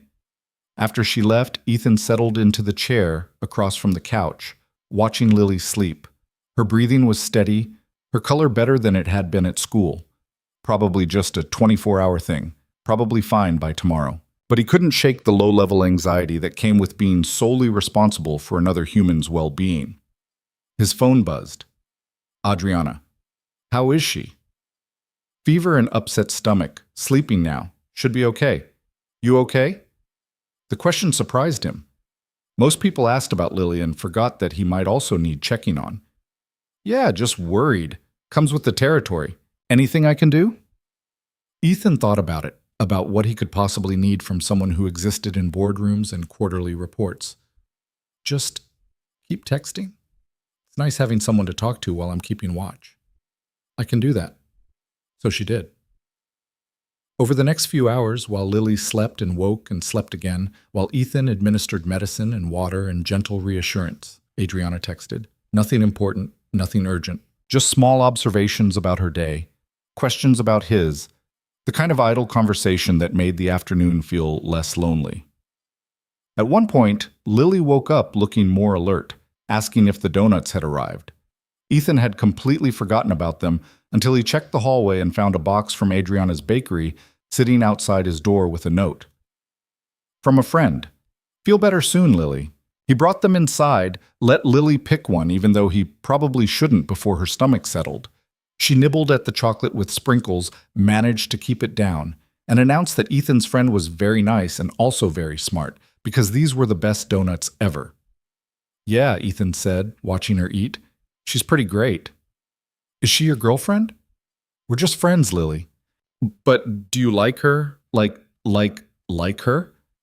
Ethan considered how to answer that honestly without opening a conversation he wasn't ready to have. "I think she's interesting and kind, and I like talking to her." "That sounds like to me." "Eat your donut, kid." By evening, Lily's fever had broken, and she was demanding to watch a movie about dinosaurs, which Ethan took as a sign she was recovering. They curled up on this couch together, Lily tucked under his arm, brontosaurus wedged between them, and watched animated creatures roam a prehistoric landscape while the rain started up again outside. Halfway through the movie, Ethan's phone buzzed with a call. Adriana. He almost didn't answer, but Lily was engrossed in the T-Rex scene and wouldn't notice. "Hey." he said quietly, extracting himself from the couch and moving to the kitchen. Hey, just wanted to check in. How's the patient? Much better. Fever's gone, she's eating, and she's currently explaining to me all the historical inaccuracies in this movie. Sounds like she's recovered. Adriana's voice was warm, almost amused. The donuts helped? They were a hit. She declared you very smart and very nice. High praise from a 6-year-old. I'll take it. A pause. Listen, I know you probably can't do dinner next Friday now. If you need to postpone, why wouldn't I be able to do dinner? Because Lily was sick, because you've had a long day, because I don't want to add pressure when you're already managing everything. Ethan leaned against the kitchen counter, looked through the doorway at Lily sprawled on the couch, completely absorbed in her movie. Thought about his life, the careful balance, the constant juggling, the way he'd trained himself to expect disappointment. I want to have dinner, he said, unless you're trying to back out, and this is your polite exit. I'm not backing out. I just don't want you to feel obligated. I don't feel obligated. I feel interested, curious, maybe a little terrified, but in a good way. Terrified in a good way. Adriana laughed softly. I'll take that too. Besides, Mrs. Chen already said she'd watch Lily, and Lily's already planning questions to ask you about dinosaurs, so you're committed now. Wait, she's planning questions? Oh yeah. She takes her dinosaur advocacy very seriously. Hope you're ready to defend your position on herbivores versus carnivores. I'll do my research. A beat of silence, comfortable rather than awkward. Ethan? Yeah? Thank you. For today. For letting me help, even in small ways. For trusting me enough to text when Lily was sick. I know that's not easy for you. How do you know that? Because you're used to handling everything alone. Because asking for help probably feels like admitting weakness. Because you've built a life where you're the only reliable constant and letting someone else in means risking that stability.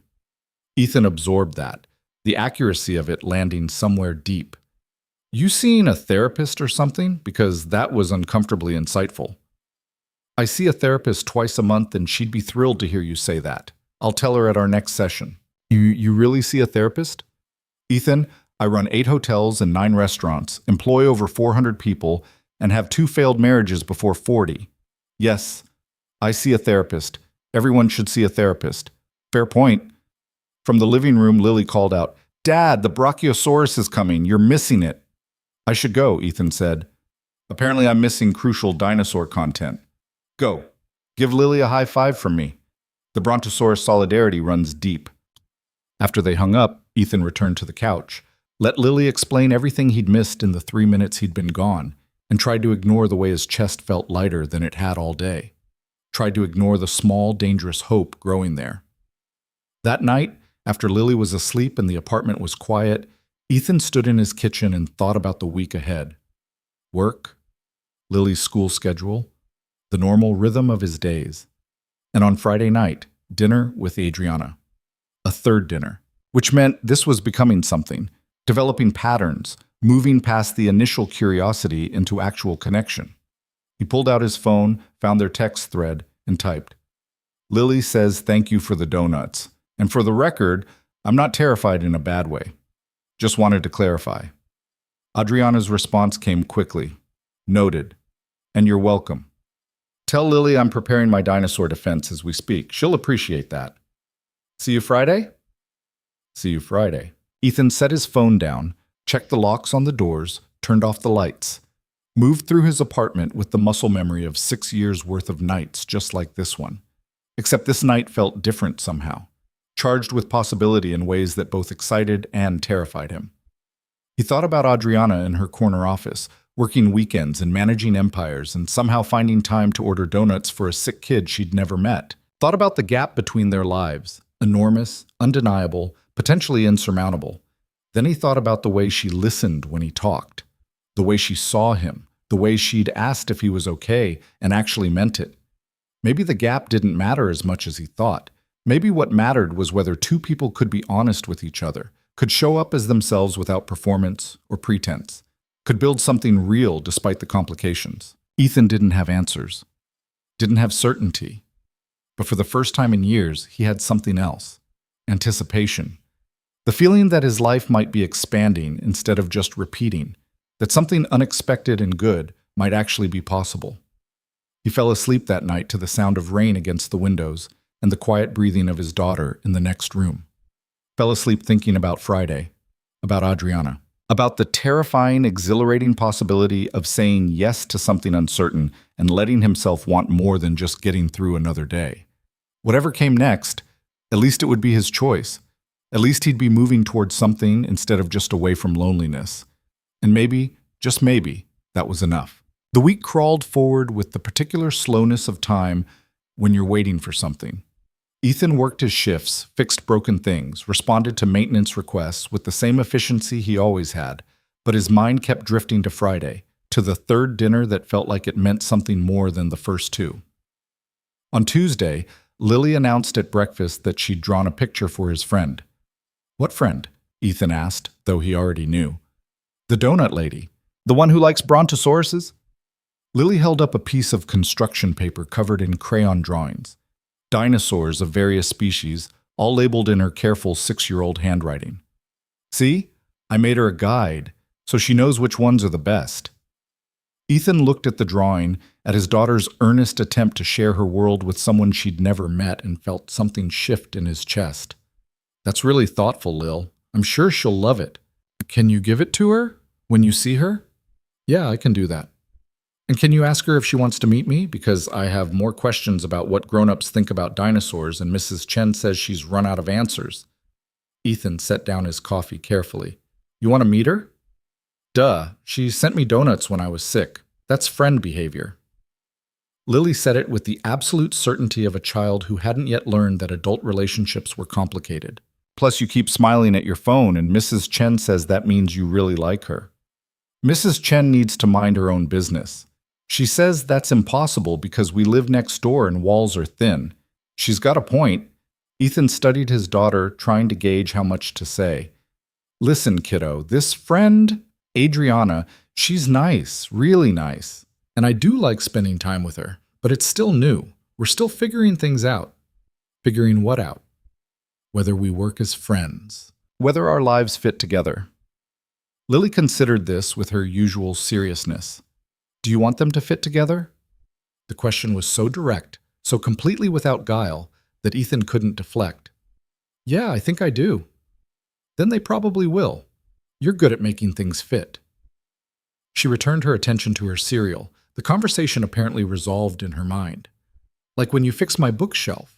It was all wobbly, and then you made it work right." "People are harder than bookshelves, Lily." "Maybe, but you're still good at fixing things." On Wednesday, Ethan's phone rang during his lunch break.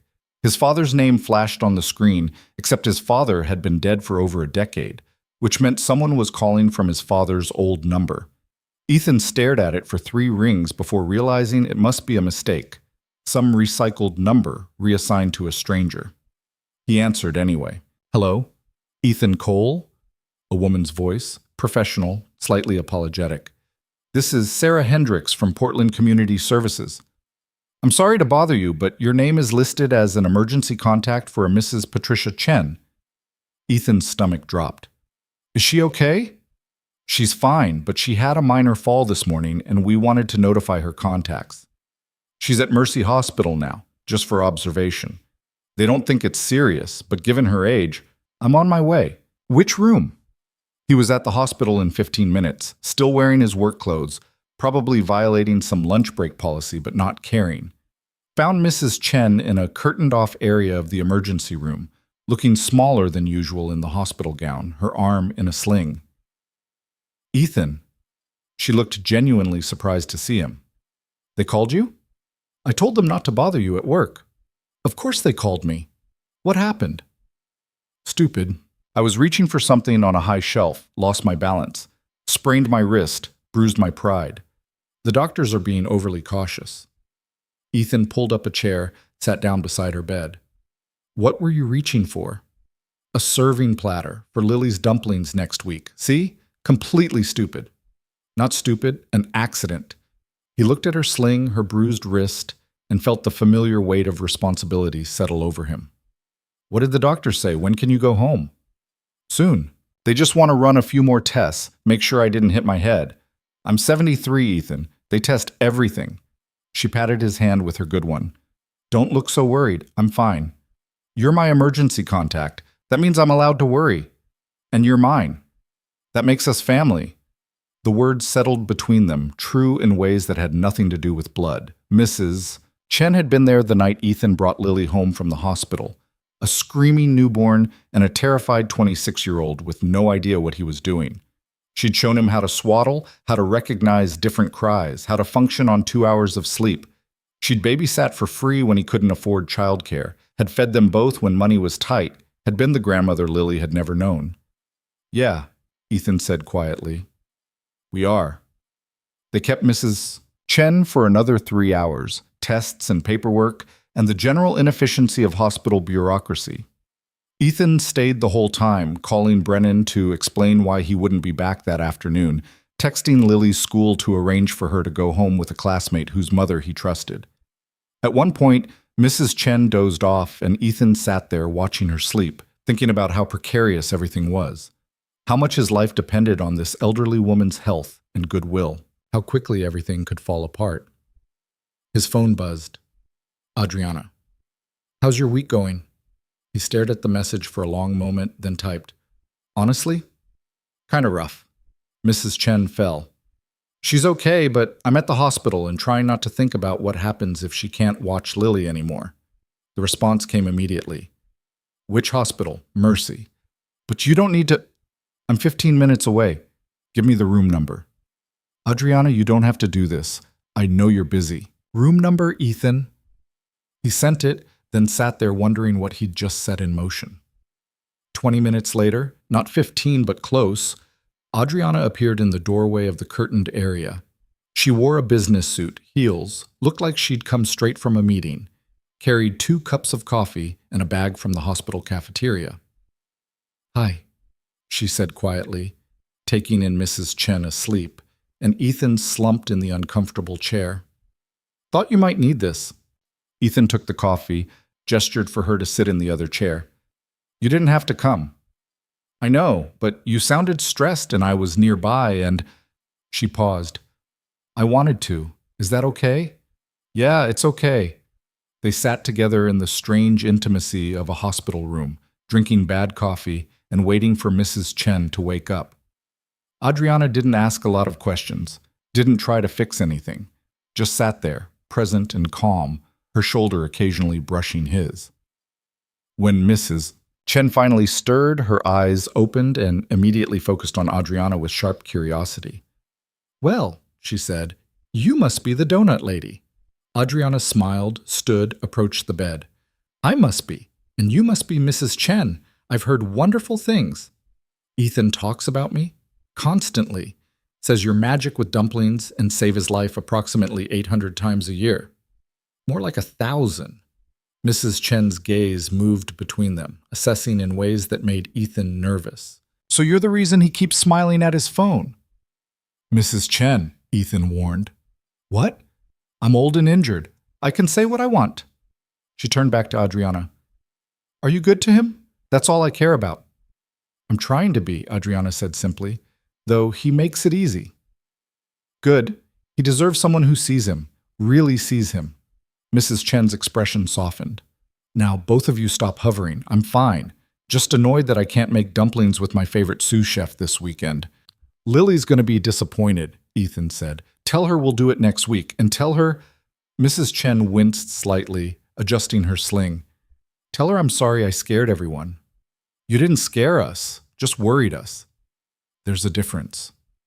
They stayed until the doctors released Mrs. Chen with instructions for rest and follow-up appointments. Ethan drove her home in his Honda, while Adriana followed in her car, and together they got her settled in her apartment with ice packs and medication and enough food for the next few days. You don't have to fuss, Mrs. Chen protested as Adriana arranged pillows and Ethan checked that everything was within reach. We're fussing anyway, Adriana said. Deal with it. After Mrs. Chen was settled and dozing again, Ethan and Adriana stood in the hallway between their apartments. The building was quiet, mid-afternoon lull, just the two of them in the narrow space.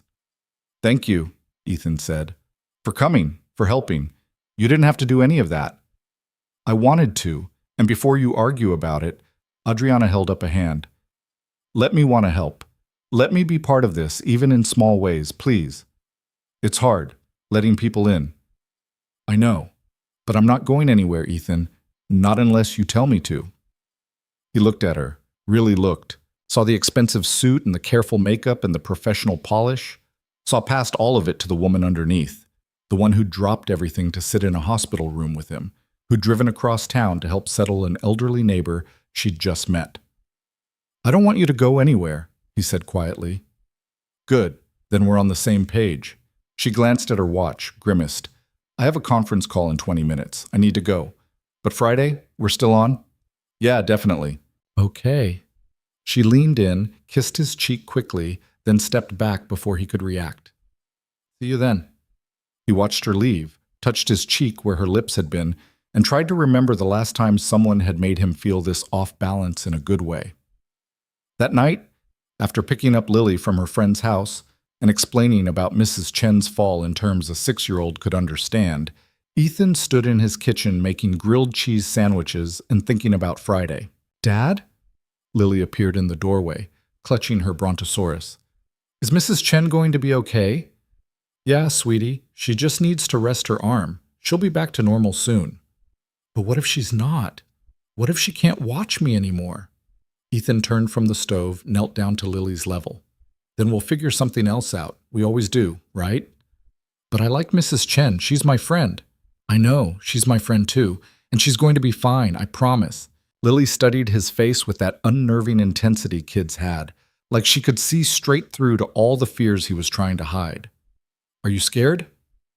A little, but being scared is okay. It means we care about people.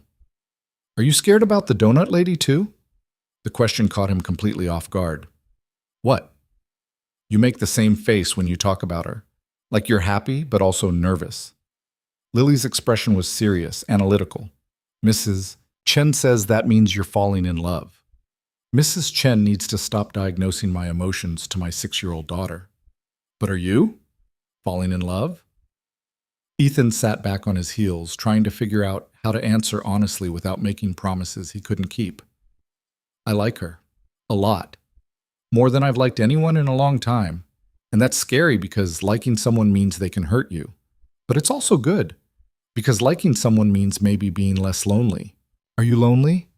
The question hit harder than it should have. Sometimes.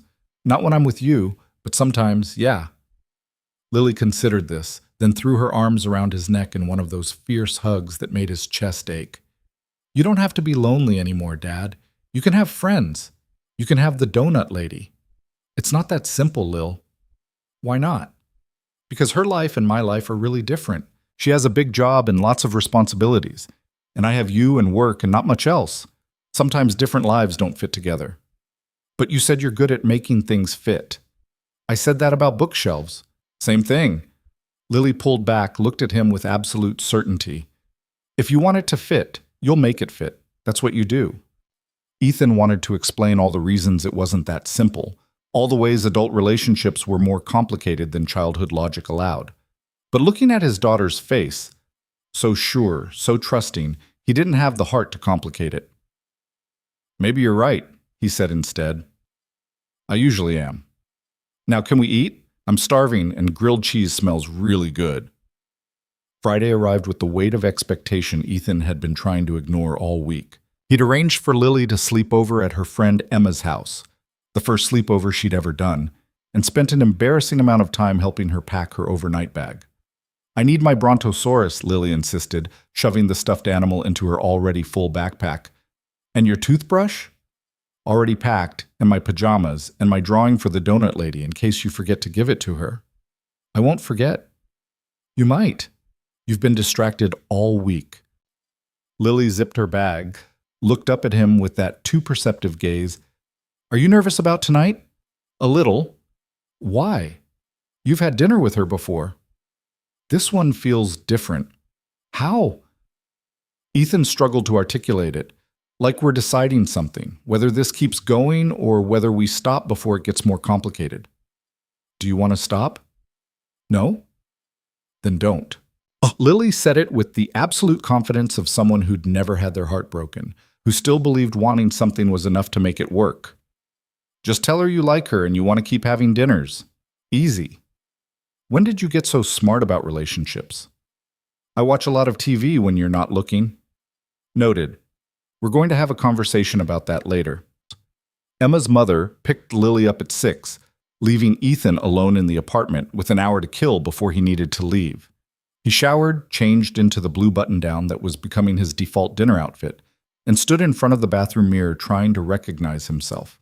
He looked nervous, hopeful, younger than 32 and older than 32 simultaneously, like someone on the edge of something he couldn't quite name. His phone buzzed. Adriana, change of plans. Can you meet me at my place instead of the restaurant? I have something I want to show you. Ethan stared at the message, trying to decode it. Your place? If that's okay. I know it's different than what we planned, but I think you'll like this better. She sent an address in the Pearl District, one of Portland's upscale neighborhoods where Ethan rarely had reason to go. He typed back, "Okay, what time? Whenever you're ready. I'll be here." The building was exactly what he'd expected. Modern, expensive, the kind of place where doormen wore uniforms and the lobby had art installations. Ethan gave his name to security, rode an elevator to the 15th floor, and found Adriana's door at the end of a quiet hallway. She answered before he could knock, dressed in jeans and a sweater, barefoot, looking more relaxed than he'd ever seen her. "Hi," she said, stepping back to let him in. "Thanks for being flexible. Thanks for inviting me to see where you live." Ethan stepped into her apartment and stopped, taking it in. Floor-to-ceiling windows with views of the city, modern furniture that looked expensive but comfortable, art on the walls that was probably worth more than his car. But also, books stacked on the coffee table, a laptop open on the kitchen counter, a sweater thrown over the back of a chair. Signs of actual living, not just decorating. "This is nice," he said, which felt inadequate but honest. "It's too big for one person, but I like the light." Adriana gestured toward the windows where the evening sun was painting the sky in shades of orange and pink. "Come here. I want to show you something." She led him through the living room to a set of glass doors that opened onto a rooftop terrace. And there, set up on a table with candles and actual plates instead of restaurant service, was dinner. "I thought we could eat here tonight," Adriana said, watching his reaction. "More private. No waiters, no other diners. Just us." Ethan looked at the food, simple, elegant, clearly ordered from somewhere nice but served like a home-cooked meal, and felt something shift in his chest. "You did this?" "I had help from a catering company, but I set the table myself. First time I've used these plates since I bought them 2 years ago." She smiled, almost shy. "Is this okay? I know it's different." "It's perfect." Ethan meant it. Really perfect. They sat down as the sun set over Portland, the city spreading out below them in a grid of lights and life. Adriana poured wine, served food, and for the first few minutes they ate in comfortable silence, just being together. "Can I tell you something?" Adriana said eventually. "Something I've been thinking about all week. Always. Monday's board meeting. When I was sitting in that conference room defending every decision, justifying every expense, proving I deserve to keep doing what I've been doing successfully for years, I kept thinking about you." Ethan set down his fork. "Me?" "You. The way you talked about your work. How you don't need external validation to know you're doing something worthwhile. How you measure success by whether Lily has what she needs, not by what other people think of you." Adriana's voice was quiet but intense. "I've spent so much of my life performing for audiences, trying to prove I'm enough. And then I meet you and you're just steady, confident without arrogance, clear about what matters." "I'm not that special, Adriana. I'm just doing what needs doing." "That's exactly what makes you special. You don't need it to be recognized as extraordinary. You just do it." Ethan thought about that, about the difference between their lives. "You know what I kept thinking about this week? When I was at the hospital with Mrs. Chen, when you showed up even though you had a million other things to do. I kept thinking that maybe all the ways we're different don't actually matter as much as the ways we're the same." "What do you mean?" "We both show up. We both take care of people who depend on us. We both work too hard and worry too much, and have a hard time asking for help. He met her eyes across the table. The details are different. The scale is different. But the core of it? I think that's the same. Adriana reached across the table, took his hand. Her skin was warm, her grip firm. I've been thinking about what you said, about being honest, about not pretending. Okay, so here's my truth. She took a breath. I like you, more than I've liked anyone in years, maybe more than I've ever liked anyone. You make me want to be less guarded, less strategic, less performed. You make me want to just be. And that's terrifying because I don't know how to do that. But it's also the best thing I've felt in longer than I can remember. Ethan's heart was doing complicated things in his chest. That's a pretty good truth. Your turn. He thought about deflecting, making a joke, keeping this lighter than it was becoming. But she'd been honest, and she deserved honesty back. I'm scared, he said. Scared that I'm not enough for you, that my life is too small, that eventually you'll realize you can do better. Scared that Lily will get attached and then you'll leave and I'll have to help her understand why another person she cared about disappeared. Scared that I'm falling for you too fast and too hard, and it's going to hurt when it ends. Who says it has to end? Everything ends, Adriana. People leave, plans change, life gets complicated. You're right. Everything does end eventually. She squeezed his hand. But what if we stopped worrying about the ending and just focused on right now? Right now, I like you. Right now, you like me. Right now, we're having dinner on my terrace and it's good. Can that be enough? For how long? For as long as it lasts. And when the complications come, because they will, we deal with them together. As a team. Instead of running away preemptively because we're scared. Ethan looked at her, at the hope and fear mixed in her expression, and realized she was just as terrified as he was, just as uncertain, just as tired of being alone. Okay, he said. Okay? We try. We see what happens. We deal with complications as they come instead of inventing them ahead of time. Adriana's smile was bright enough to compete with the city lights. Yeah? Yeah, but I have one condition. Name it. You meet Lily, soon. Not because I'm trying to rush anything, but because she's the most important person in my life. And if this is going somewhere, she needs to be part of it. Adriana's expression shifted. Surprise, nervousness, something that might have been joy. You want me to meet her? She wants to meet you. She drew you a picture. Ethan pulled out the folded construction paper from his pocket, handed it across the table. A guide to dinosaurs. Apparently you need proper education. Adriana unfolded it carefully, studied the crayon drawings and careful labels. When she looked up, her eyes were suspiciously bright. This is the nicest thing anyone's given me in years, she said quietly. She's 6. She has very pure intentions. When can I meet her? Whenever you want. Tomorrow? Next week? You tell me. Tomorrow. Adriana said it immediately, then caught herself. Unless that's too soon, I don't want to push. Tomorrow's good. She's been asking all week when she can meet the donut lady. The donut lady? Adriana laughed through what might have been tears. That's my legacy. Could be worse.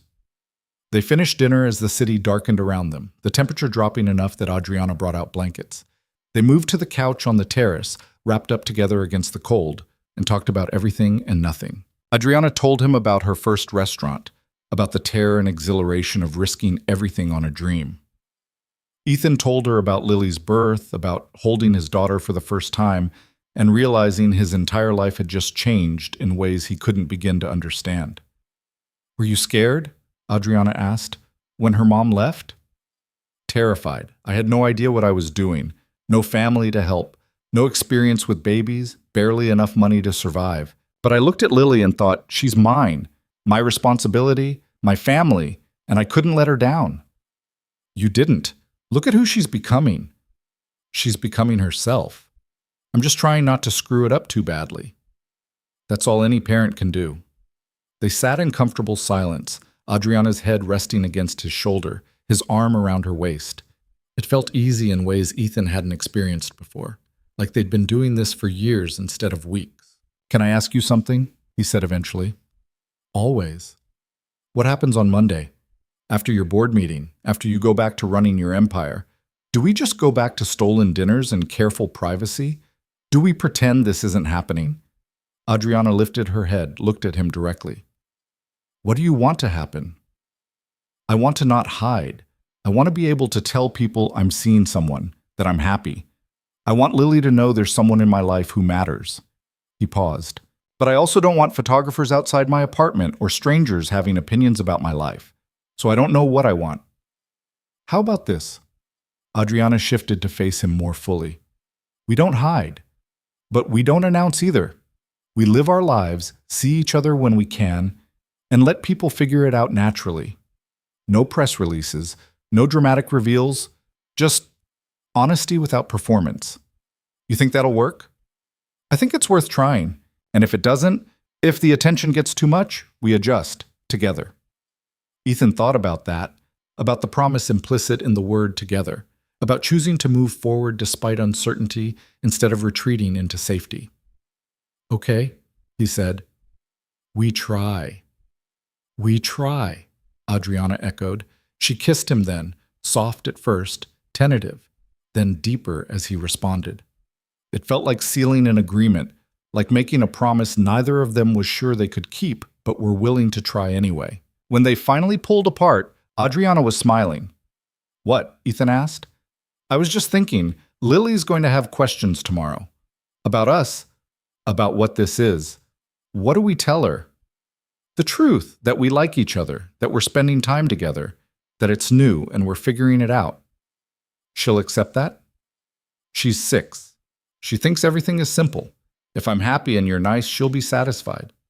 I can be nice. I'm very nice. Adriana paused. What if she doesn't like me? She already likes you. You sent her donuts and appreciated her dinosaur knowledge. You're basically her hero. No pressure then. Absolutely no pressure. They stayed on the terrace until the cold drove them inside, then stood in Adriana's living room for another hour, neither wanting to end the evening. Finally, reluctantly, Ethan said he should go. Early morning tomorrow, picking up Lily, the normal routines of his life. Adriana walked him to the door, kissed him goodbye with a tenderness that made his chest ache. Tomorrow, she said. Text me when you pick up Lily. We'll figure out where to meet. The park? Neutral territory? Perfect. Ethan drove home through the quiet city, his mind spinning with everything that had just shifted. He'd gone to dinner expecting another nice evening, nothing more. He was leaving with plans to introduce Adriana to his daughter, with an understanding that this was becoming real, moving past casual into something that required actual commitment. It should have terrified him. Maybe it did terrify him, but underneath the fear was something else. Anticipation, hope, the feeling that his life was finally expanding into space he'd kept carefully closed off. When he got home, he found a text from Lily. Emma's mom says I have to go to sleep, but I'm too excited. Are you seeing the donut lady tonight? He smiled at his phone, typed back. Yes. And you're meeting her tomorrow. Now go to sleep. Yes. I'm going to prepare my questions. Lily, sleep. Fine. But I'm preparing them in my head. Ethan fell asleep that night thinking about tomorrow, about watching Lily meet Adriana, about the moment when his two separate worlds would collide. It was risky. It was fast. It was probably too much too soon. But for the first time in 6 years, Ethan wasn't just protecting himself and Lily from potential hurt. He was actively choosing to let someone in, to take the risk, to believe that maybe something good could last. And lying in the dark of his bedroom, listening to the city breathe outside his window, that felt like enough. Saturday morning arrived with the kind of nervous energy that made coffee unnecessary. Ethan picked up Lily from Emma's house at 9, endured a 15-minute recap of everything they'd done at the sleepover, and drove home while his daughter chattered about the questions she'd prepared for the donut lady. First, I'm going to ask her favorite dinosaur, Lily announced from the back seat. Then I'm going to ask if she knows that Brontosaurus was almost called Apatosaurus, but scientists decided Brontosaurus was better. Then I'm going to ask if she's Dad's girlfriend. Ethan nearly swerved into the next lane. Lily. What? It's a reasonable question. It's also personal. You said we should be honest. Asking honest questions is honest. There's a difference between honest and invasive. What's invasive? Asking people things that are none of your business. Lily considered this, but if she's going to be around a lot, it kind of is my business, right? Ethan couldn't actually argue with that logic. How about you let me and Adriana figure out what to call this, and you just focus on being yourself? I'm always myself. You're the one who's nervous. I'm not nervous. Dad, your hands are doing the thing. Ethan looked down at his white-knuckled grip on the steering wheel and forced himself to relax. Okay, maybe a little nervous. Why? You already like her. She already likes you. I'm going to like her because she appreciates dinosaurs. This is going to be easy. When did you become the adult in this relationship? I've been the adult for a while. You just notice sometimes. Back at the apartment, Ethan helped Lily pick out an outfit. She insisted on her dinosaur t-shirt because it was thematically appropriate, and tried not to check his phone every 30 seconds. Adriana had texted at 8. Good morning. Still on for the park? I'm trying not to panic. He'd responded, You're panicking? Lily has prepared questions. We're both doomed. What kind of questions? Dinosaur related. And possibly relationship related. Fair warning, I can handle dinosaurs. The relationship questions might break me. We'll survive.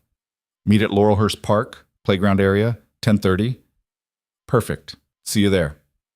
Now it was 10:15 and Lily was doing laps around the living room, too excited to sit still. Ethan checked his reflection one more time, jeans, green Henley, the same nervous expression he'd been wearing all morning, and decided this was as good as it was going to get. Ready, kiddo? I've been ready for like an hour. You're the slow one. They drove to the park through light Saturday traffic, Lily narrating the entire journey with commentary about every dog they passed, and speculation about whether Adriana would be wearing fancy clothes or normal clothes, and whether they should bring the Brontosaurus as a conversation starter. We're not bringing the dinosaur, Ethan said. Why not?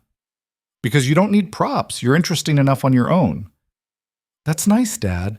But also, the Brontosaurus is part of my personality. The Brontosaurus stays in the car. Laurelhurst Park was busy with the weekend crowd. Families with kids, joggers, people walking dogs. Ethan found parking, helped Lily out of her car seat, and tried to ignore the way his heart was racing. This was just a meeting, just his daughter, and the woman he was seeing, spending time together in a public park. Normal, casual, nothing to be terrified about. Adriana was already there, sitting on a bench near the playground, wearing jeans and a navy sweater and looking almost as nervous as he felt. She stood when she saw them approaching, and Ethan watched her take a deep breath like she was preparing for something difficult. Hi, she said, her eyes moving between Ethan and Lily. Hi. Ethan touched Lily's shoulder gently. Lily, this is Adriana. Adriana, this is Lily. Lily stared up at Adriana with the open, assessing gaze of a 6-year-old who'd been given permission to evaluate an adult. You're taller than I thought. Adriana blinked, then smiled. You're exactly as tall as I thought. How tall did you think I was? 6-year-old tall, which is the perfect height for being 6. That's accurate. Lily nodded, apparently satisfied with this answer. Did you get my drawing? I did. It's on my refrigerator right now. Best dinosaur guide I've ever received. It's probably the only dinosaur guide you've ever received. True, but it would still be the best even if I had others. Adriana glanced at Ethan, who gave her an encouraging nod. Do you want to sit, or walk, or play? I'm not sure what the protocol is here. We could walk, Lily suggested. There's ducks by the pond. Dad says feeding them bread is bad, but I like watching them anyway. Watching ducks sounds perfect. They fell into step together, Lily between them, chattering about the sleepover and her friend Emma and the breakfast they'd had, while Ethan and Adriana exchanged looks over her head. Adriana looked terrified and charmed simultaneously, like she couldn't decide whether this was going well or whether she was completely out of her depth. When they reached the pond, Lily immediately zeroed in on a family of ducks paddling near the shore. Look, she said, pointing. Babies. They're called ducklings, but I think that's a boring name. They should be called duck children or pond babies or something better. What would you call them? Adriana asked, crouching down to Lily's level. Mini quackers. Because they're small and they quack. That's actually brilliant. We should write a letter to whoever names things and suggest it. Lily's eyes widened. Can we do that? Probably not officially, but we could write it anyway, for fun. I like you, Lily announced. You have good ideas. Adriana's smile was genuine, unguarded. I like you too. And I appreciate your dinosaur expertise. I've been reading about brontosauruses all week. Did you know they were herbivores? I did learn that, yes. And that they could grow up to 75 feet long? I did not know that specific measurement. That's impressive. And that they lived in the late Jurassic period, which was like 150 million years ago? That's a very long time ago. Lily studied Adriana carefully, then asked with the bluntness only children could manage, Are you my dad's girlfriend? Ethan froze. Adriana's eyes widened slightly, but to her credit, she didn't deflect or change the subject. That's a good question, she said carefully. Your dad and I are spending time together because we like each other.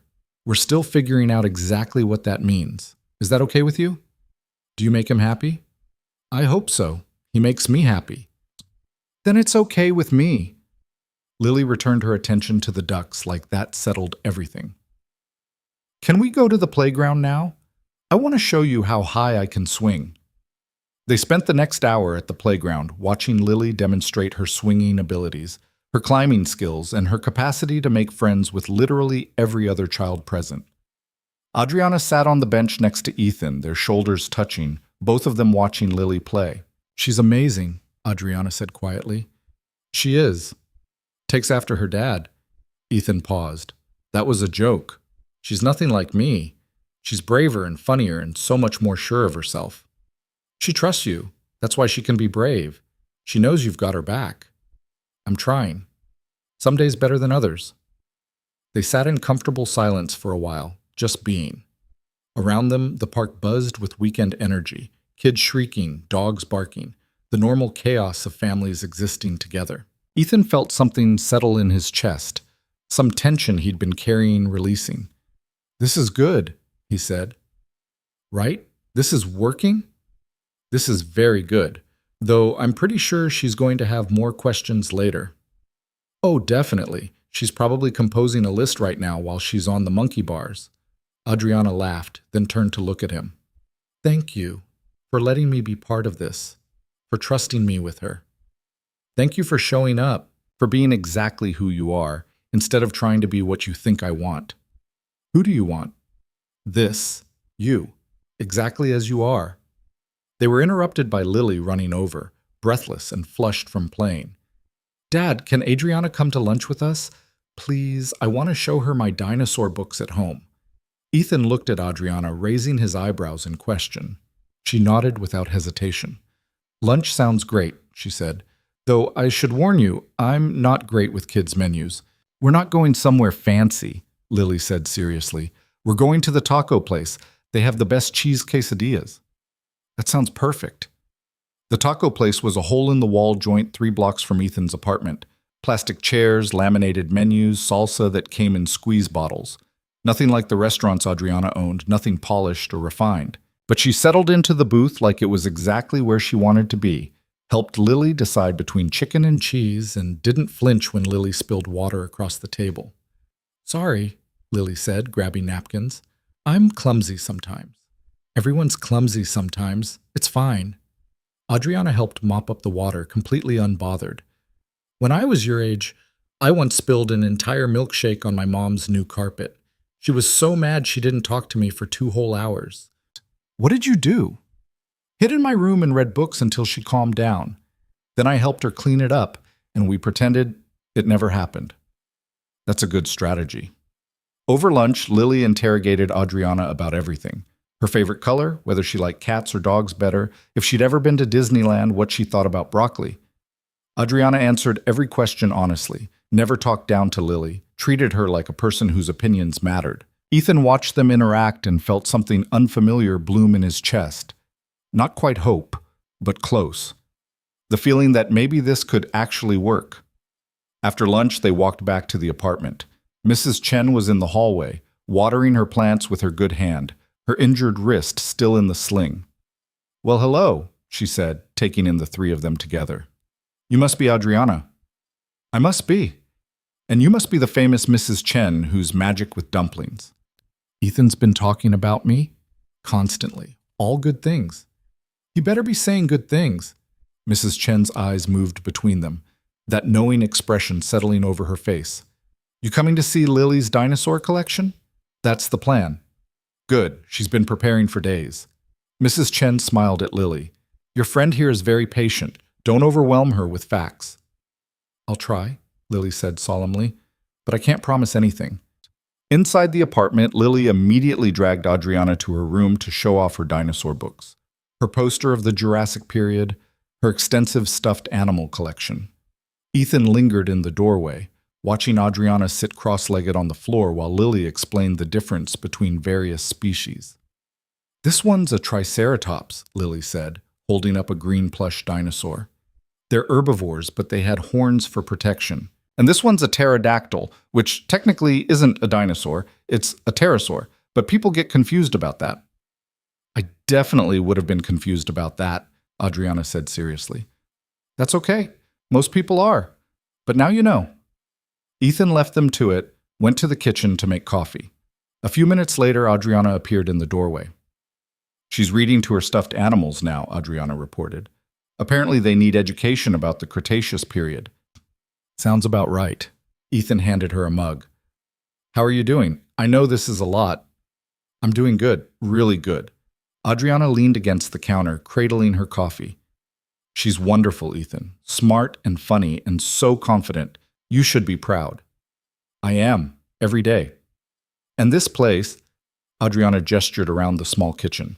It's you, both of you. It feels like a home. It's not much, nothing like your apartment. It's better than my apartment. My apartment is beautiful but empty. This place has life in it, history, love. She set down her coffee, moved closer to him. Thank you for letting me see this. Your real life. Not just the parts you think are impressive. This is all I have. If we're doing this, really doing this, you need to see the whole picture. I see it, and I want to be part of it, if you'll let me. Ethan set down his own coffee, took her hands. I want that too, but we need to be realistic. Your work, my schedule with Lily, the fact that we live in completely different worlds, it's not going to be easy. I don't need easy. I need real. I need someone who sees me and doesn't need me to be anything other than what I am. You do that. You and Lily both. What if it gets hard? What if the complications we've been avoiding actually show up? Then we deal with them. Together. Like you said last night, we're a team now. That means we don't run when things get difficult. From Lily's room came the sound of her voice reading dramatically about meteor impacts and mass extinctions. They both smiled. She's going to expect you to come back, Ethan said quietly. Once you're in, she'll want you around, and if this doesn't work out, it's going to work out. You can't know that. No, but I can choose to believe it. I can choose to show up and keep showing up until we figure out how to make this fit. Adriana squeezed his hands. I've spent years being careful, protecting myself, keeping people at a distance. I don't want to do that anymore, especially not with you. Ethan thought about all the reasons to be cautious, all the ways this could go wrong. Thought about Lily getting attached, about his heart getting broken, about the inevitable moment when Adriana would realize his life was too small, too constrained, not enough. Then he thought about last night on her terrace, about the way she'd looked at him like he mattered. Thought about this morning in the park, watching her kneel down to Lily's level and take her seriously. Thought about right now, standing in his cramped kitchen, and how she'd called his apartment better than hers because it had love in it. Okay, he said, we do this, really do this. No more hedging, no more protecting ourselves. We try. We try, Adriana echoed. He kissed her then, soft and certain, and felt something shift. Not into place exactly, nothing about this was neat or orderly, but into possibility. Into the space where hope lived. They were interrupted by Lily calling from her room. Are you guys kissing? Because Mrs. Chen says that means you're definitely together. Ethan pulled back, laughing. Mrs. Chen needs to mind her own business. She says that's impossible because walls are thin, And also she cares about our happiness. She's got a point, Adriana murmured. They spent the rest of the afternoon together, the three of them in the small apartment, watching dinosaur documentaries and eating popcorn and existing in the comfortable chaos of a Saturday with nowhere else to be. At one point, Lily fell asleep on the couch between them, worn out from the sleepover and the excitement and the general exhaustion of being six. Ethan carried her to bed, tucked her in with her brontosaurus, and returned to find Adriana looking at the photos on his wall. Lily, at various ages, Ethan holding her as a newborn, the two of them at parks and playgrounds and ordinary moments. "You've done such a good job," Adriana said softly. "Raising her alone, building this life. You should be proud of more than just her. You should be proud of yourself. I just did what needed doing. That's what makes it impressive. You didn't have to. Her mom didn't. But you chose to, every single day for 6 years. That's not nothing, Ethan. That's everything."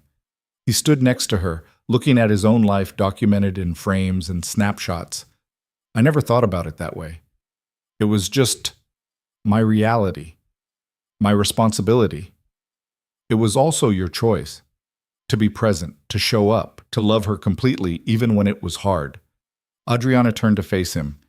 "That's what I saw that first night at the restaurant. Someone who knew how to show up, who understood what commitment actually meant. And now? Now I see someone I want to show up for. Someone worth committing to." She paused. "I know I'm not going to be perfect at this. I work too much. I travel for business. I have obligations that won't disappear just because I'm in a relationship, but I want to try. I want to figure out how to make room in my life for you and Lily. What does that look like, practically? I don't know yet. Maybe I come over for dinner a couple nights a week. Maybe Lily comes to the park with us on weekends. Maybe we steal lunch hours when we can and video call when I'm traveling." Adriana's voice was thoughtful, working through possibilities. "Maybe I learn to delegate better at work, so I'm not always on call. Maybe you let me help with things instead of insisting on managing everything alone. That last one's going to be hard. I know, but we'll work on it." Ethan thought about what she was offering, not a complete transformation of her life or his, but a willingness to adjust, to make space, to try. It wasn't a guarantee. Nothing was guaranteed, but it was honest and real and more than anyone else had ever offered. "Okay," he said. "We figure it out as we go. We make mistakes and fix them. We're honest when something isn't working and we adjust. Deal." They sealed it with another kiss, and this time when they pulled apart, Adriana was smiling. "What?" Ethan asked. "I was just thinking, a month ago I was eating dinner alone reading economics textbooks, and now I'm here in your apartment kissing you while your daughter sleeps in the next room. Life is strange." "Good strange or bad strange?" "Very good strange." Adriana stayed for another hour, helping Ethan prepare dinner for the week while they talked about their schedules. She had a trip to Seattle on Tuesday, would be back Thursday.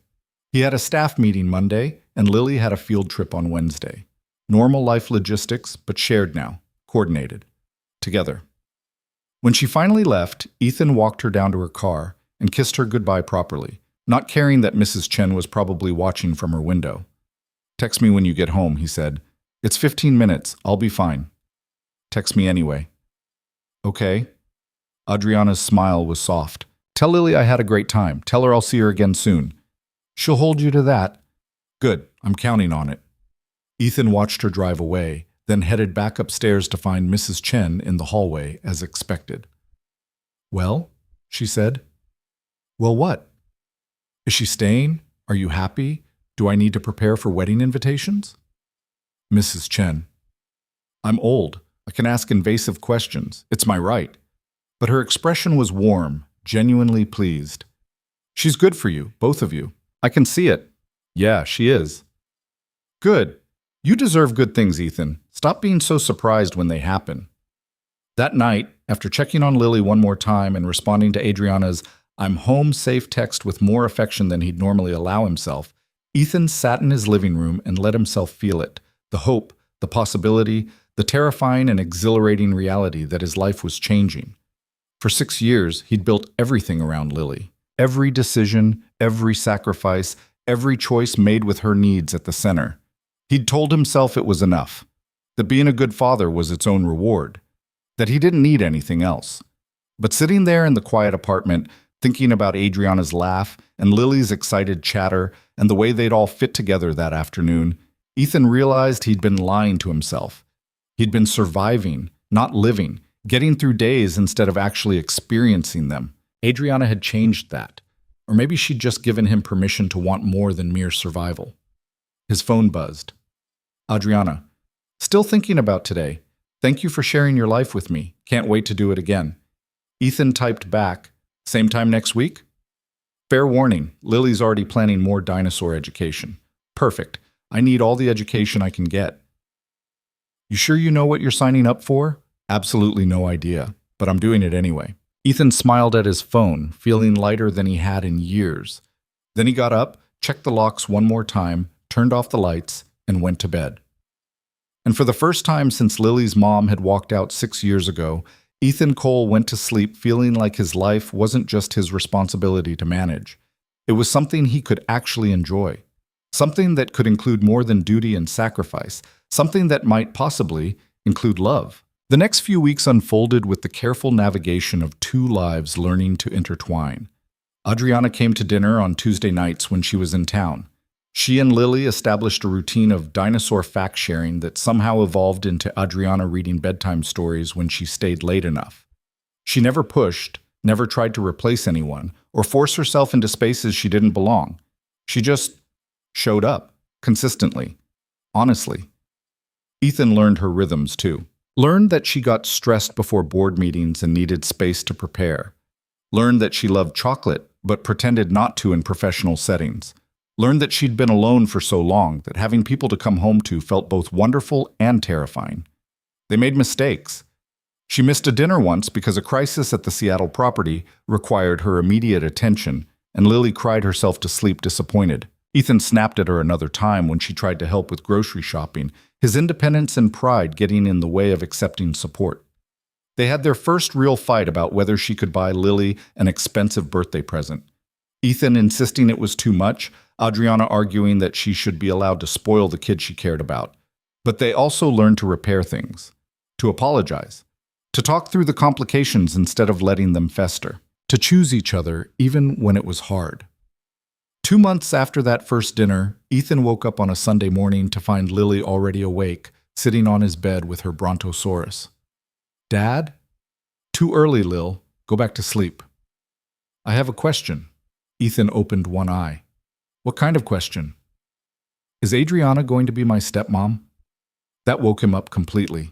He sat up, rubbed his face, tried to figure out how to answer. Why are you asking? Because Emma at school has a stepmom, and she says it's when your dad's girlfriend becomes part of your family. And Adriana feels like part of our family. So I was wondering. Ethan pulled Lily onto his lap, held her close. How would you feel about that, if she became part of our family officially? I'd like it.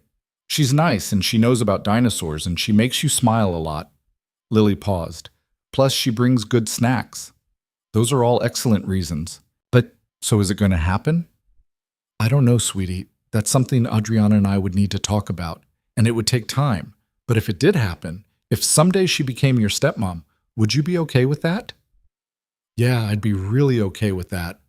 Ethan kissed the top of her head, breathed in the scent of her strawberry shampoo, and let himself imagine it. A future where this wasn't temporary or uncertain. Where Adriana was permanent fixture, not just a person he was seeing. Where his family expanded to include her officially. It didn't terrify him the way it would have 3 months ago. It felt possible. Real. Right. Later that morning, after Lily was occupied with her cartoons, Ethan called Adriana. Hey, she answered, sounding pleased. I was just thinking about you. Good thoughts? Very good thoughts. What's up? Lily asked if you were going to be her stepmom. A pause on the other end. Oh, what did you say? I asked how she'd feel about it. She said she'd like it because you're nice and know about dinosaurs and bring good snacks. Adriana laughed, surprised, touched. Those are solid qualifications. Yeah, but it got me thinking. Ethan took a breath. I know it's only been a couple months. I know we're still figuring things out. But this, us, it's working. Better than I thought it would. And I want to keep doing it. Not just dating or seeing where it goes. I want to build something with you. Ethan, let me finish. I'm not proposing or asking for some huge commitment right now. I'm just saying I see a future here, with you in it, permanently. And I wanted you to know that. Wanted you to know that I'm not holding back anymore. I'm all in. The silence on the other end stretched long enough that Ethan started to worry. Then Adriana spoke, her voice thick with emotion. I'm all in too. Have been for a while. I was just waiting for you to catch up. I'm a slow learner. Worth the wait, though. Yeah? Definitely, yeah.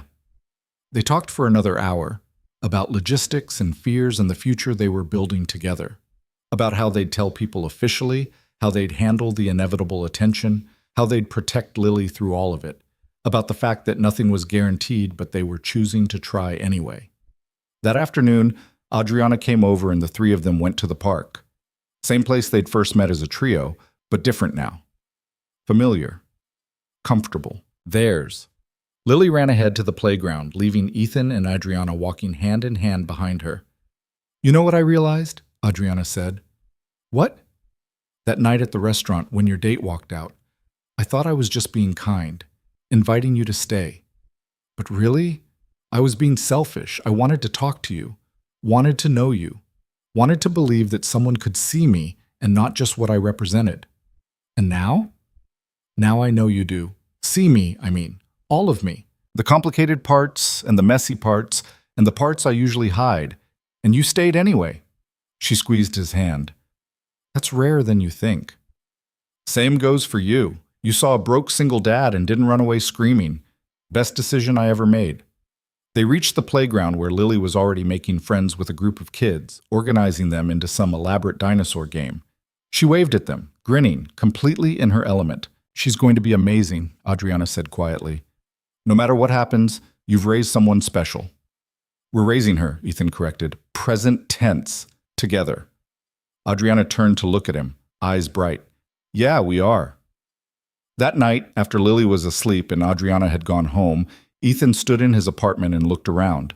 Same small space, same modest furniture, same ordinary life he'd built brick by brick over 6 years. But it felt different now, fuller, richer, like it had expanded to hold more than just survival and responsibility. He pulled out his phone, found the text thread with Adriana and typed, "Thank you for seeing me, for staying, for being exactly who you are." Her response came quickly. "Thank you for letting me in, for trusting me with your heart and your daughter, for being brave enough to try. Love you." He sent it without overthinking, without hedging or protecting himself. Just 3 simple words that felt both terrifying and inevitable. Love you too. So much it scares me sometimes. Good scared or bad scared? The best scared. The kind that means it matters. Ethan smiled at his phone, set it down, and went to check on Lily one more time. She slept peacefully, Brontosaurus tucked under one arm, completely unaware that her family was expanding in ways that would shape her whole life. Standing in her doorway, watching her breathe, Ethan thought about the journey that had brought them here, about Rebecca walking out after 14 minutes, about Adriana inviting him to stay, about every small choice that had led to this moment, about learning to say yes instead of protecting himself with no, about letting someone see his real life instead of hiding behind careful distance, about being brave enough to want more than just getting through another day. He'd spent so long believing that his life was destined for a particular smallness, that single fathers with modest jobs and old cars didn't get happy endings, that people like Adriana existed in different worlds, unreachable and impossible, but she'd reached anyway, and he'd let her. And together they'd built something that didn't fit any script or expectation, just 2 imperfect people choosing each other despite the complications.